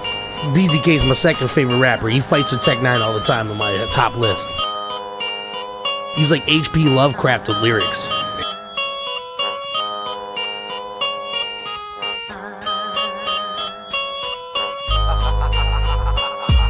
I plan with a clan of well-known omens, swordsmen atop 4 horses, Roman prophets of the approaching apocalypse. Rotted flesh, breath smoking toxic. War is the force of our brothers in anger.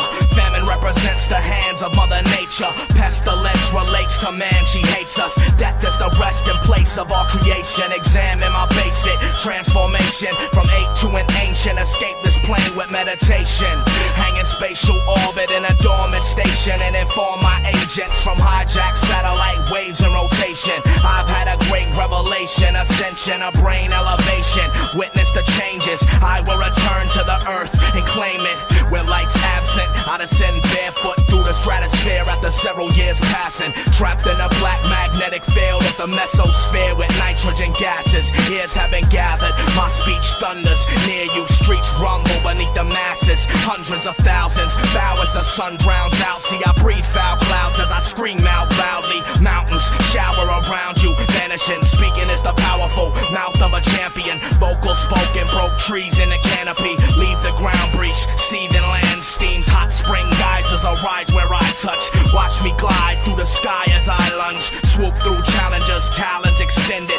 Chew through them growling, malice intended. Wind is lifting, carry me with clarity. Pitch shift, barrel roll free in the airy breeze. Hear a squeak, eagle beak squeeze. Eat parakeet, sharing no equal. Evil to the very teeth, voices daring me to poison the Mary King. Hoist him and carry him, torch him in kerosene oil and bury him in soil. Very deep coiled in various spoils. His hairy steed sleeping on top of his ashes, dishonored. Captains, sergeants, commanders of all men, targeted marching. Shoot any rank in suit who receives a salute from his army. I'm heartless, acutely marred, gruesome. Hey, we about to cash out ourselves, so. I'm sorry for nothing. I'm brutal and human. Straight bars. Yeah, man. And if you don't know who H.P. Lovecraft is, if get on your game. Yeah, or Clark Ashton Smith, Robert E. Block, then they're the Cthulhu Circle. So H.P. Lovecraft, yeah, if you go digging into his past, you're gonna find some stuff that's not that great. He wasn't racist, but he was xenophobic. What? He was afraid of people. So I understand that. Yeah, but he was alive in between 1929, I think he was, or 1918, and then he died in 1941. So he came in America. There was nothing but racism. Maybe I'm his reincarnation. So he didn't participate in that shit. He didn't own plantations or nothing, but he said the N-word every now and then. You know what I'm saying? But to be honest with you, if you listen to his stories, there's a bunch of times where he's like sympathetic. Oh, okay. But anyways, that's the worst thing you're going to hear about H.P. Lovecraft. Here's the factoids though. He was born a very sickly young boy. Okay. His dad was super prominent. He was like prestigious of some sort. He was like a professor at some college. Oh wow. And when he died, his mom went literally mad. Like, had to be checked into a mental institution. Shit. He moved in with his grandma. And he was just this sickly, skinny little nobody that just... like, I mean, he makes you look healthy. Damn. Yeah, he was very unhealthy looking. And anyways, he was just ostracized. Nobody liked him. He didn't like anybody else. And he got his fame actually because he followed this magazine of short stories, and there was some like reoccurring super famous at the time author that wrote like dog shit short stories, and H.P. Lovecraft wrote in under a pseudonym or whatever. I think I know that. And he was on Jeopardy one time. But he basically just like handed the dude his fucking asshole. He's like, bro, here's why your shit's trash. And that got him a little bit notarized. So the magazine heads were like, write us a short story. If you really think you know what you're talking about and you're like bashing this dude, which you're pretty correct on some of that shit, write us a story. And he wrote the Call of Cthulhu. Call of Cthulhu? No, my bad. I take that back. Sorry. Fucking punched myself in the mouth. He came up with Dagon. Dagon was a story of a guy that's fucking...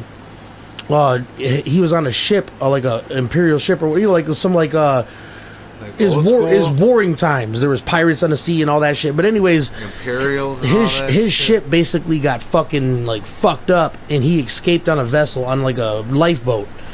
And I'm speaking Skyrim over here. And he's basically malnourished, sickly, been at sea for like 3 weeks with no food, no real drinkable water. Damn. And he wakes up smashed on a shore, and he's like, what the fuck? And he gets out, and instead of sand or ground, it's like black sludge. As far as the eye can see, it's just black sludge. And eventually he bumps into this creature, Dagon, and shit. I can't remember exactly where it goes from that, but Dagon is like a merman, but not like half fish, half... He was like a fish humanoid that fucking ate humans. Wow. That fucked up and landed on his island. And that got him stupid, super famous because it was a big story. Like, people loved it. So he studied the Necronomicon, and the names. I own the Necronomicon. Obviously, you can't call your shit Cthulhu Caverns if you don't own a Necronomicon. I sleep underneath it sometimes. And in the Necronomicon, you can see the names that he adapted, but they're totally different. Like the real name of Cthulhu has like 9 letters in it. Like Right. if you look at the Cthulhu Caverns at the top of the screen, that's how we spell it modern day. But at the time, it's like Cthulhu. Wasn't it like another L? And No, a lot more letters. T. But anyways, so what he did is he took gods and monsters from the Necronomicon, rewrote their names, and then told stories about them from the knowledge he had from the Necronomicon. And he wrote mad stories. Nice. And his second one was the Call of Cthulhu. Oh, nice. And he didn't get recognized for what he did till he was dead. Because, all right, during his lifetime, he's actually the Guinness Book of World Records holder as the person that wrote the most letters in his life. Oh, shit. He wrote upwards of 10,000 letters to his friends. Because, like I said, he is xenophobic. He never left his house. He was also like, what's that word? What is it when you can't leave? Agoraphobic. Yeah, there's He was a video, Bare Hands, I think that has that. But anyways, so he wrote all these fucking stories, but his friend Robert E. Bloch, which wrote Conan, or whichever, there's 2 Roberts in that circle. It might be the other Conan, one. the original? Like Yeah, the what's Barbarian? it's Robert something, because there's Robert E. Bloch and then another Robert. Let me look up. Oh, yeah, I don't know which one. I'm about to tell you. Thank God for fucking Google. Robert E. Howard. So there's Robert Bloch and Robert E. Howard. Yeah, they're like gangsters. So Robert E. Howard was a good friend of H.P. Lovecraft's when he was alive. So when he died, he started a book publishing, or he started a magazine and a book publishing company. And as like just like a tribute to his friend, he put all the H.P. Lovecraft stories into one book. Wow. That book became the #1 book for like 12 years. 12 years. It inspired people like Stephen King, fucking Clive Barker. Oh, Clive Barker? Yeah, Clive Barker that wrote the Hellraiser series. Yeah. Yeah, like, dude, he inspired some legends in the horror game. But anyways, cousin in the house. And I worship Cthulhu, so I don't pray to him or door. nothing, but I want him to be the real God. I want him to rise from the ocean and drive the entire universe into insanity until we kill everybody around us and then ourselves because we're insane. Sorry, Lil Cuz made an appearance. I don't know if she wasn't on the camera, but Lil Cuz made an appearance. But Dirty B's daughter. Yeah, we're gonna check out, man. Fucking the fam's all in the house. We're gonna get some shit crack-a-lackin'. So it was really fun kicking it with y'all. dope. It's been a 2 hour and 11 minute, and we started this with like, oh, hold up, let me actually go through my my phone. I have a little tiny list of things that I wanted to chat about. Those who stuck through, hell yeah. We love you, fucking people. And those who came through, we love you. All right, so yeah, The Rock and the Biden thing. That was fucking Jesus Christ. All right, one of the other things I actually wanted to... I wrote this just because of you. Pizza in the Hood. Pizza in the Hood, huh? Bro, and let's exclude the obvious options like Little Caesars and Hungry Howie's. What was your favorite pizza place growing up in the hood? Because you had the luxury of living in Southwest, where like they take food a lot more serious than other sides of Detroit. On the West Side, there wasn't a lot of places besides like Arabic restaurants that were like super up to par. I don't remember the names. I remember like one of them had like roaches, so we never ordered from them. I think it was like Little Nemo's. I remember Little Nemo's. Yeah, I thought like Nicole. They're still told me. alive. Yeah, cuz Nicole. Nicole's told me, Stallion, whatever the fuck her stupid she ass. She told me one last time name. they had roaches in the pizza, so we never ordered from them. Man, I'm trying to go back. Man. Like I can man. name it right off the bat without even thinking about it. Bravo's Pizza. Bravo's. What's up? Tweeny's had some fire ass pizza. Tweeny's, yeah, I think I remember that. Look, Bravo's Pizza. All right. You guys know what Torminas is, right? You know the ones that have the like really long slices. All right. Oh yeah. Shit, Myers. Remember Myers used to have that. I didn't know that. I never lived next to a Myers. I think not close enough. Drew used to go there. But like we lived next to a Kmart in the hood, and then that turned into a Walmart. But anyways, Bravo's Pizza They had a small, a medium, and a large. The large and the extra large. The large pizza was only like $4 at the time. It was like $4.90 or something like that. Damn. Plus tax, so you're like $5 something. You know what I'm saying? And you know, Mom, she was cheap. So that place though, they had like the perfect consistency in between like the sauce and the cheese. I remember those. They were all right. If you went to the corner of our block in Archdale, you remember pizza? Jackson Hewitt was on the corner, and if you made a right, there was like a bar and then a candy store eventually, and then separated by Longacre, and then in between Longacre and Rutland, there was a used car sales place, an insurance company, and then Bravo's Pizza. Yeah, I remember that. They eventually changed. They eventually changed to Primo's.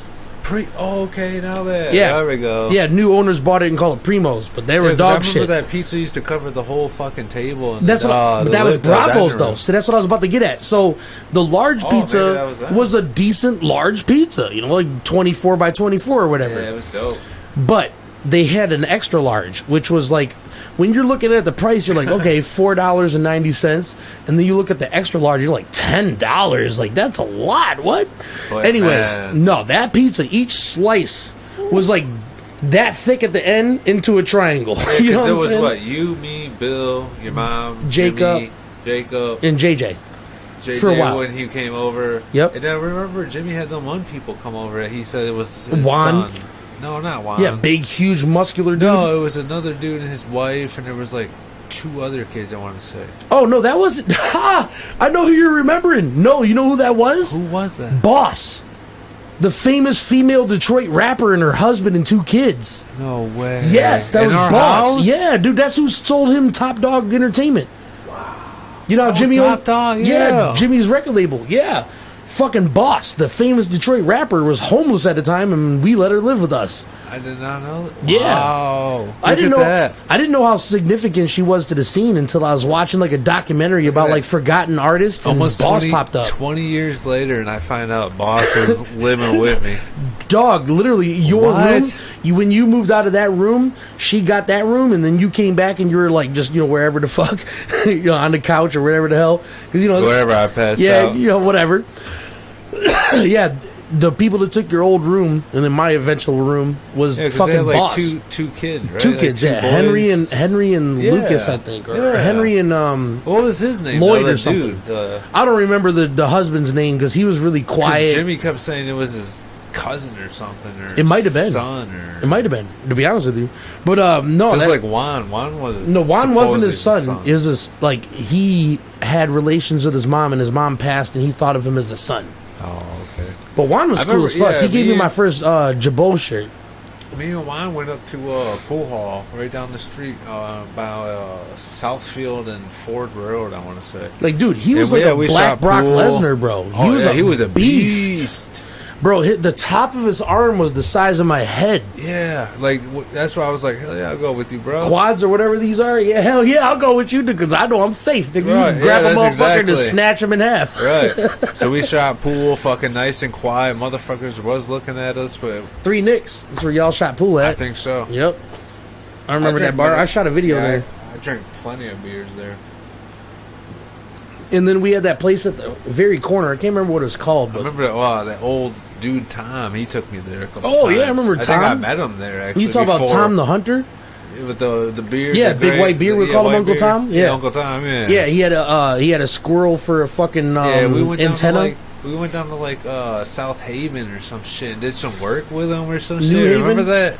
New Haven. Or some shit. Yeah, no, I do remember Baltimore or something like down there, you know what I'm saying? Like down Dude, river. remember the blackout? Yeah. That's back when you're fucking that Amber bitch? No, I almost did. Oh. I just couldn't get it in. Wait, what? I thought he was fucking her this whole time. I got it. Long story. Literally long story. Man. It was. She is too tight. Yeah. Anyways. But so now we're getting deep and dirty. We're getting too deep and dirty. Y'all ain't ready for that. We're going back. Oh shit, dude! I've had Green Genie pizza. Oh wait, no, Green Genie's the medical marijuana dispensary. I've had their weed. I've had their weed and their pizza. Yeah, no, that's funny. But yeah, man, it's been an awesome Cthulhu Caverns. 2 hours, 18 minutes, and 28 seconds of counting. Like, this has been a pretty long some good one. talks. We have some couple good tunes going on. Yeah, we started this with. Oh yeah, actually, I do got a couple of more things in the phone. I started this with like one idea to talk about. Yeah, where the fuck is All right, since Mr. we're a little bit Jenkins? deep in the woods, I was gonna start with these. There's two more things I wanted to talk about, and one relates almost to the Rock situation. The Rock. Isn't it hilarious how the vaccine has a lottery now? Yeah, like they're trying to really push it now. If that doesn't seem nefarious Ain't to that you, weird? they rushed the shit. Project Lightspeed. They rushed the shit out of that vaccine. They're happy that 70% of America did it, but supposedly, now they're trying to get everybody else to put that investment in their veins. I'm good. And dude, why are they pushing it though? To be honest with you, you know what? I would be more inclined to take it if they were just like, "Hey, we have a vaccine if you want to go take it," and then they shut the fuck up. I'm good. But when they're like, "Oh, if you haven't got your vaccine yet, what are you doing? Come on, man. We're all super happy. We got both shots." And then the next thing you see is like, "Oh, we'll give you $2 million if you take that bitch." That sounds like a game show to me. Yeah, no, man, I can't get jiggy with that. The fact that we have a vaccine fucking lottery is kind of that's a sign. That's a sign. You should look into it a little bit harder. Dog, I just shot a 7. I'm out. Yeah, man, and look, I'm not anti-vaxxer by any means because I mean, do your thing. I mean, yeah, look, I that's what took the you believe in, H1N1 vaccine when they finally came out, like 2 years after it existed. Like it could still pop up. The doctors basically, it could still pop up. So but it's probably better to get H1N1, vaccinated against it. Swine flu is killing way more people than the coronavirus. Yeah. It just didn't affect as many people as easily. My take on the coronavirus is like anybody that came through the emergency room, the ERs, whatever, like, you know what I'm saying, like the little urgent cares and all that, like anybody, anything. Like if you had like a minor scrape and pain or COVID. something, like, oh, it's COVID. Yeah, no, I get that, but I guarantee they did that. But see, they didn't do that with swine flu. But remember, we watched something today on Governor Whitmore, like it was with the old Oh, people. yeah, and all that, yeah. Yeah, like the numbers were like that bitch, bro. Boxed. I mean, like, you know what I'm saying? Like this whole thing was a charade, man. Yeah, dude, it's sad. Because look, let me take it back. Sorry, I'm gonna go deeper. That's all right. Hold on, let me mute myself. Yeah, DJ DoomSlayeR is about to go deep. Now look, remember when Donald Trump, when he was in office, all of a sudden he raised the taxes on China on the tariffs, on the metals. China didn't like that. And now look at John Cena, like we were talking about earlier. Apologizing to Mandarin. You know what I'm saying? China runs the world. Right now, they're the leading they have the most people in their nation. Anything you look at is made in China. Ever since the 80s, the 70s, who knows how long? Dude, we didn't know they made so many pharmaceutical products of ours until this pandemic. But yeah, they were pissed, bro. And now look, they pushed for Biden to get into fucking office so fucking hard, and now look, all of a sudden everything's going up. China's fucking banging again. You know what I'm saying? Yen's up. I bet. You know what I'm saying? And see, like, John Cena's apologizing. Man, he's a cuck, bro. You know John Cena's a fucking cuck. He's not American. I'll trade him. Like, I'll trade him for shit. I'm not trying to create another world war, but I mean, fuck that shit, man. We're America, they're China. And look, I am a big not Trump fan. No, like, I'm not a hater. I don't hate Trump. Trump made some moves, though. I mean, he did make some moves. All right, but here's my thing, though. Here's my thing about Trump. Here's how I truly believe. Just like religious-wise, I'm Gnostic. I'm one who believes in God, but does not believe humans can comprehend or understand it. Also, I'm more nuanced than your average like idiot in politics that just like sticks to one thing. They're like, "Oh, I'm a Democrat or I'm a Republican." I'm a independent person, and I think things all the way through. And look, Donald Trump was one of the shittiest human beings when it comes to like personality. He was a toxic person, but he was the reason that he became so toxic, and the reason that people even voted for him in the first place is because even though he's been a tyrant, he's always been good at what he does. He's still a billionaire before he became a president. Oh, yeah. He actually, being a president, probably fucked up his whole career. I think he's a little too pig-headed. Pig-headed, yeah, dude. For sure. Super arrogant. Arrogant. Yeah, my thing is, when he was president, he would have been fine if somebody would have just, like, managed his Twitter for him. Yeah, like just shut them up. Yeah, don't basically. start fucking wars with people on a fucking social media site, you fucking dipshit. Over some some probably like 16-year-old kid. But or some I'm shit. willing to bet my bottom dollar that there's a lot of people that went and voted for Biden that are like, fuck, what did I do? Well, who really knows though? Because no president since I've been alive. Because I was born during, I think, George Bush Sr., right? What, the first one? Let's or find second? out who was president. First or second? 1989 president. 89? That had to have been. Wait. So it was. Reagan. So Reagan lost to George Bush Sr. when I was born in 1989. All right. So I don't remember shit about that. But when I was watching Nickelodeon, and remember they had the popsicle stick as a host, and he had the thinking cap and shit like that. I remember at that same time that I would see stuff about Bill Clinton. I remember him getting his dick sucked by that chick or whatever. Monica Lewinsky. Yeah, I remember a bunch of rappers saying he's the first black president. I thought that shit was funny. Playing saxophone on the City Hall and shit. He getting down. But also, I heard a lot of people say he was like a scummy businessman that was like just dipping in pockets and shit like that. So he ended up being that. Yeah. So then next you have it was George Bush. Yeah. So George Bush Jr. and he faked us into a war with people that had nothing to do with the thing that we were originally going to war for. He finished his dad's war. Yeah, he finished his dad's work and put us into a war we're still in now. And then Obama, right? Yeah, Obama. Yeah. Then it was Obama. And Obama, he wasn't a horrible president, but he wasn't a good one either. Because he started his campaign basically like, I want whistleblowers, I want people that are inside of shit to like fucking come out and tell us how to fuck. Yeah, fuck that corrupt Snowden shit. And now look what Snowden is. Yeah, he's fucking He can't even come here Europe or some because shit. of shit that Obama did. Patriot Act, Patriot Act 2. He's uploading like fucking secret fucking IPs all over the world. Snowden comes out about how he's doing the mass surveillance and how there's 90% casualties on the fucking drone footage. The NSA, they're fucking spying on Tucker Carlton. You see that shit earlier? Yeah, I saw that shit. And it's just like, so he wasn't good either. They're spying on all of us. They're spying watching Cthulhu Caverns. So it went from Obama to Trump, right? Yeah. So yeah, now because Trump. You remember? I remember seeing those two guys when they were shaking hands. Like Obama was just like. Yeah, right. But look at the times, though. I remember that time. It's like you had Donald Trump. You had a reality television star that owns a bunch of fucking businesses. A billionaire. You would think that he would be like really bad for like the lower income. Win. Honestly, I didn't think he was going to win. But good for like America in the long run. But then you had Hillary Clinton. Now, of course. Yeah, the first female president. Like honestly, I thought she was honestly going to win. I didn't because hey, look, I'm not a voter either. But look, I'll tell you this: when she came out when it came out that she basically like didn't give a fuck and all them emails got leaked. Those emails dude got killed. Have you ever watched 12 Days of Benghazi or some 12 Soldiers of Benghazi or whatever? Yeah. That was because of her. Yeah. Because of those leaked emails of a CIA agent. Head chopped. Yeah, a CIA agent and like 4 other military people died because of her leaking information. Fuck that cunt. So clearly, any American that cares about American lives did not vote for her. So the only other option was Donald Trump. Donald fucking Trump. Make America great. So he got elected just out of like, basically like, no. We can't vote for the other person. Right. So that happened with Joe Biden. Almost. That happened with Joe Biden.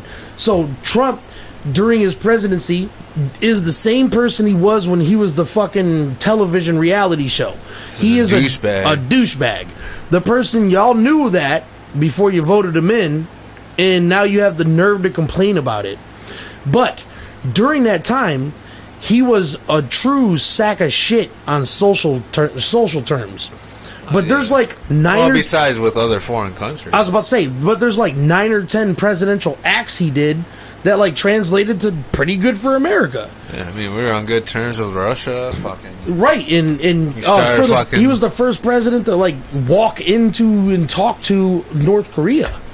Oh, yeah. Yeah, that was unheard of. Oh, wow.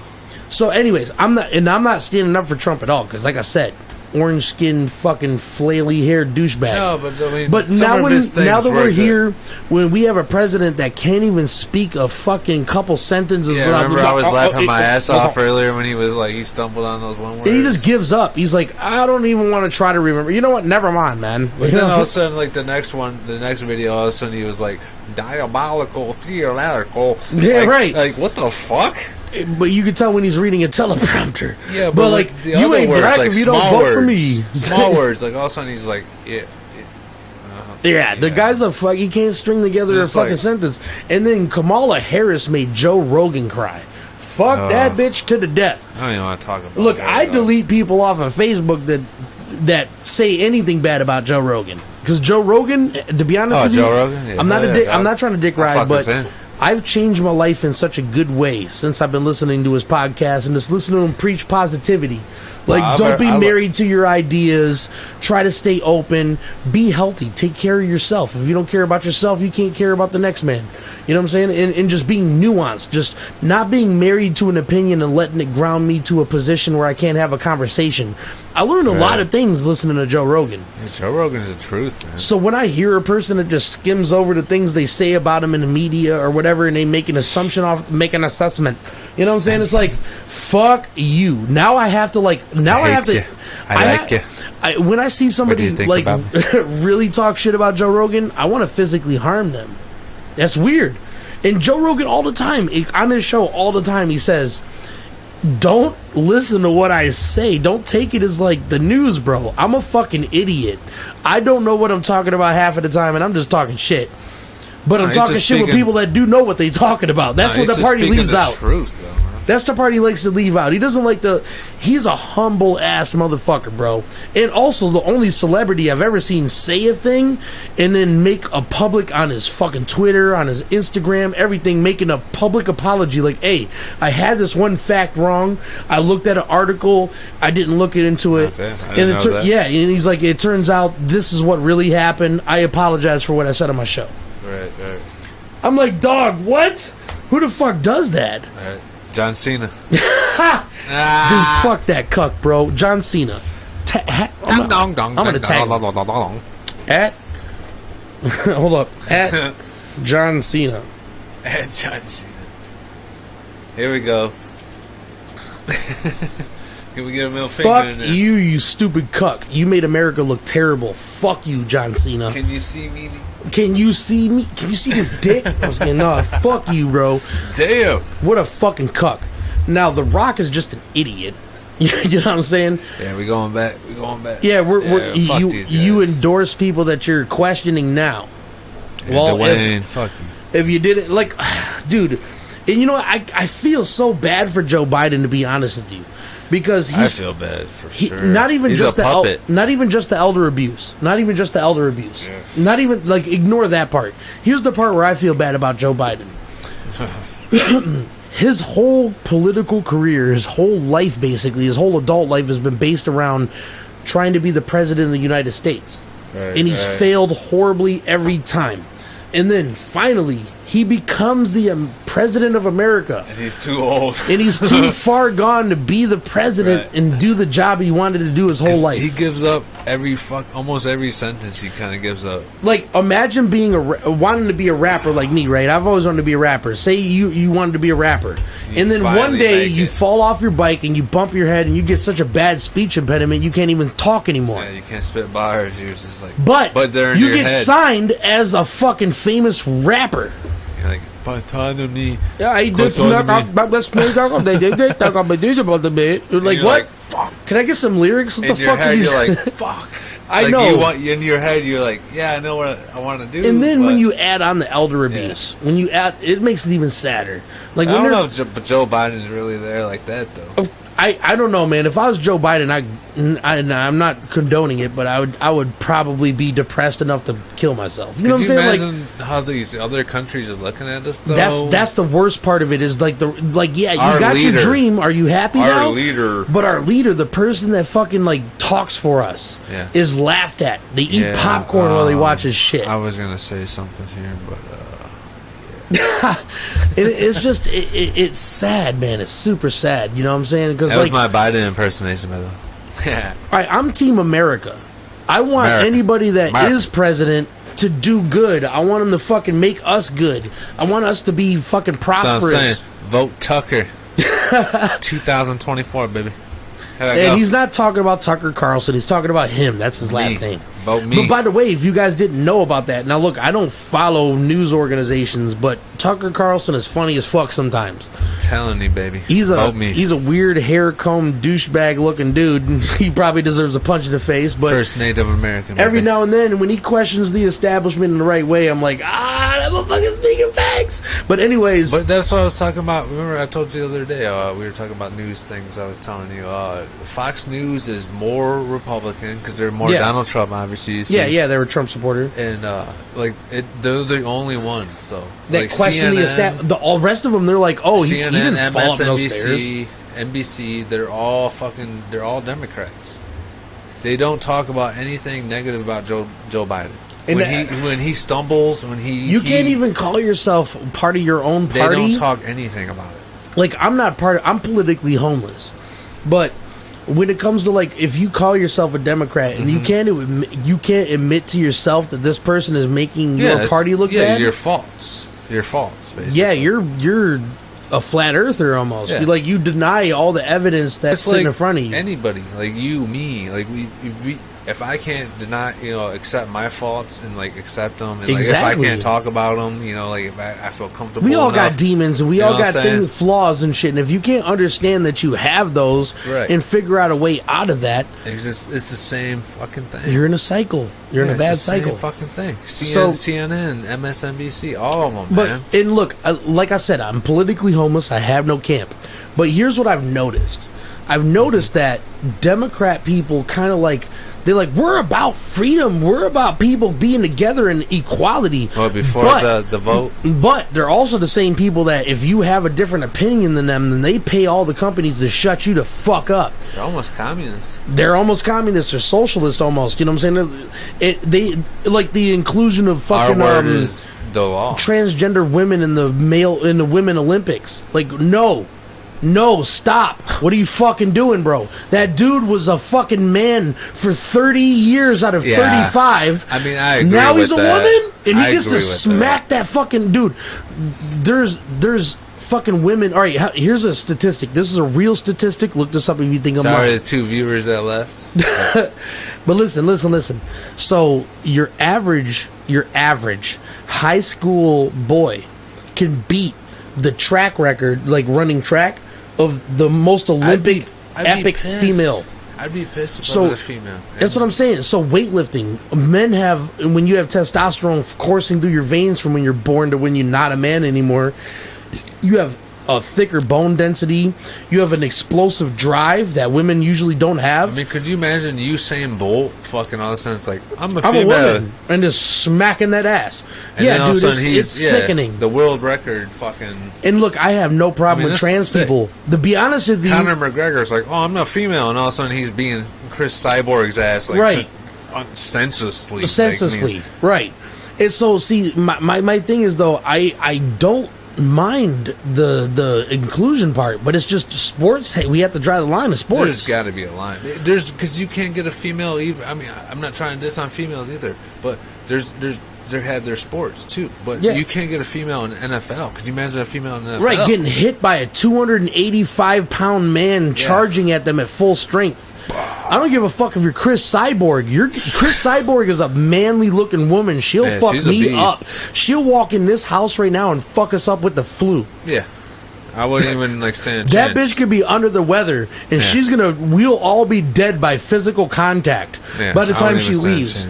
But we're talking about fierce competitors, they live this shit. You know what I'm saying? And that's what I'm saying. So if you have to be a flat earther to think that there isn't truly a difference physically between men and women. Now, when it comes to social shit or stuff like that, to be honest with you, sports is the only line I really draw. That's it. Yeah, that's the only threshold because I don't want anybody to get hurt. Yeah, that's the thing. If you stop shoving it into my fucking face, accept me, I accept you already. Yeah, I accepted you before you started your thing. Nobody gives a fuck.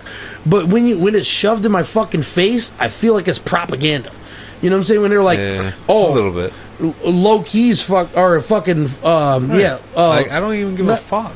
Loki from fucking Thor's brother.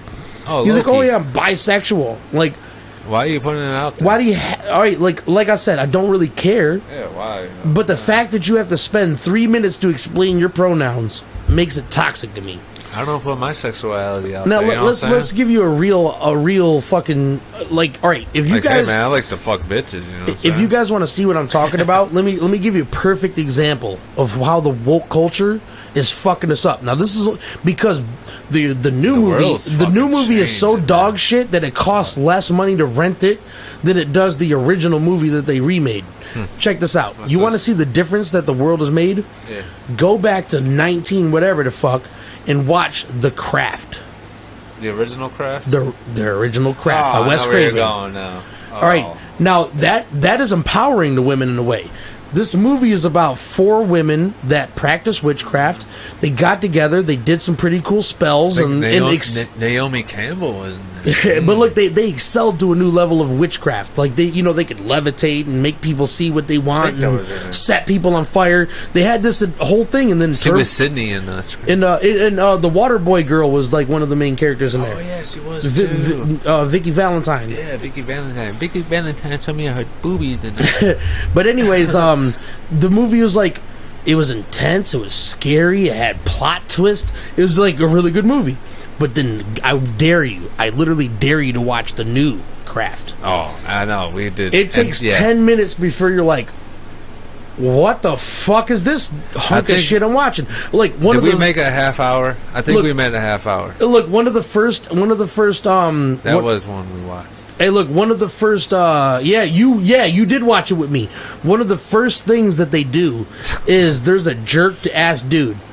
And they even call him a cis male something. Yeah, he was they like use some like woke pronouns. I'm like, whoa, okay, I see where this is going. And then the guy's a dick. And they get to the point where they could like do a spell where they change your personality.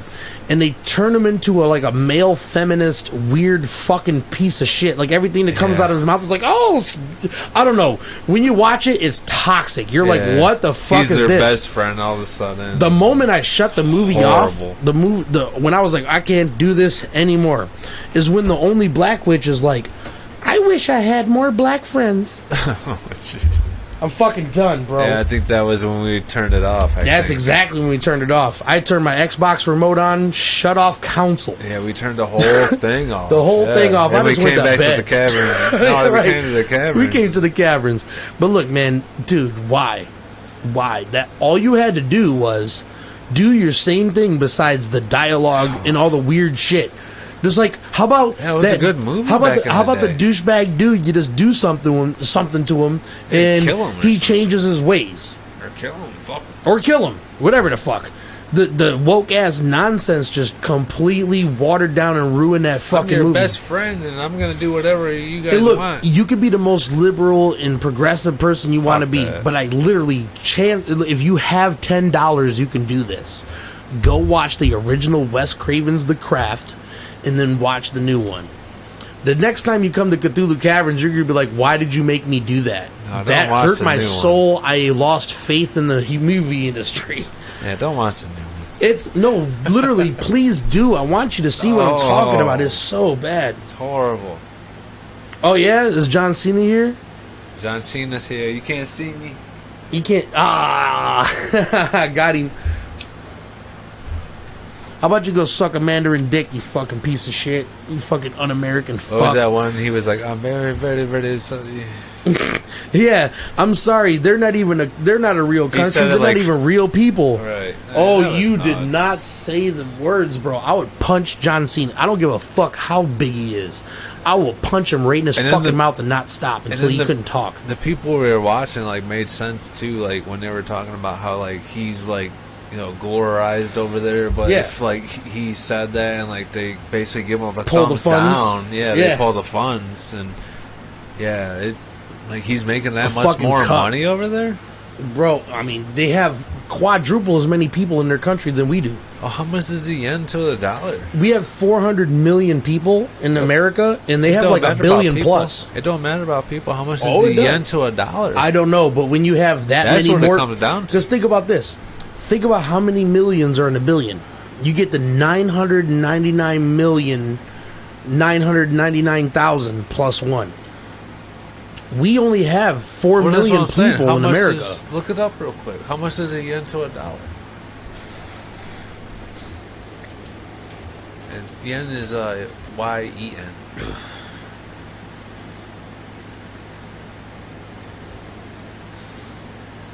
All right. I don't know how to really read that. It's really small. So one measurement of their currency, which is like a dollar, is 0.0090878 of the U.S. dollar. So it's not even a whole dollar. Okay, so you go there with some U.S. dollars, and all of a sudden you got a couple cents on your dollar.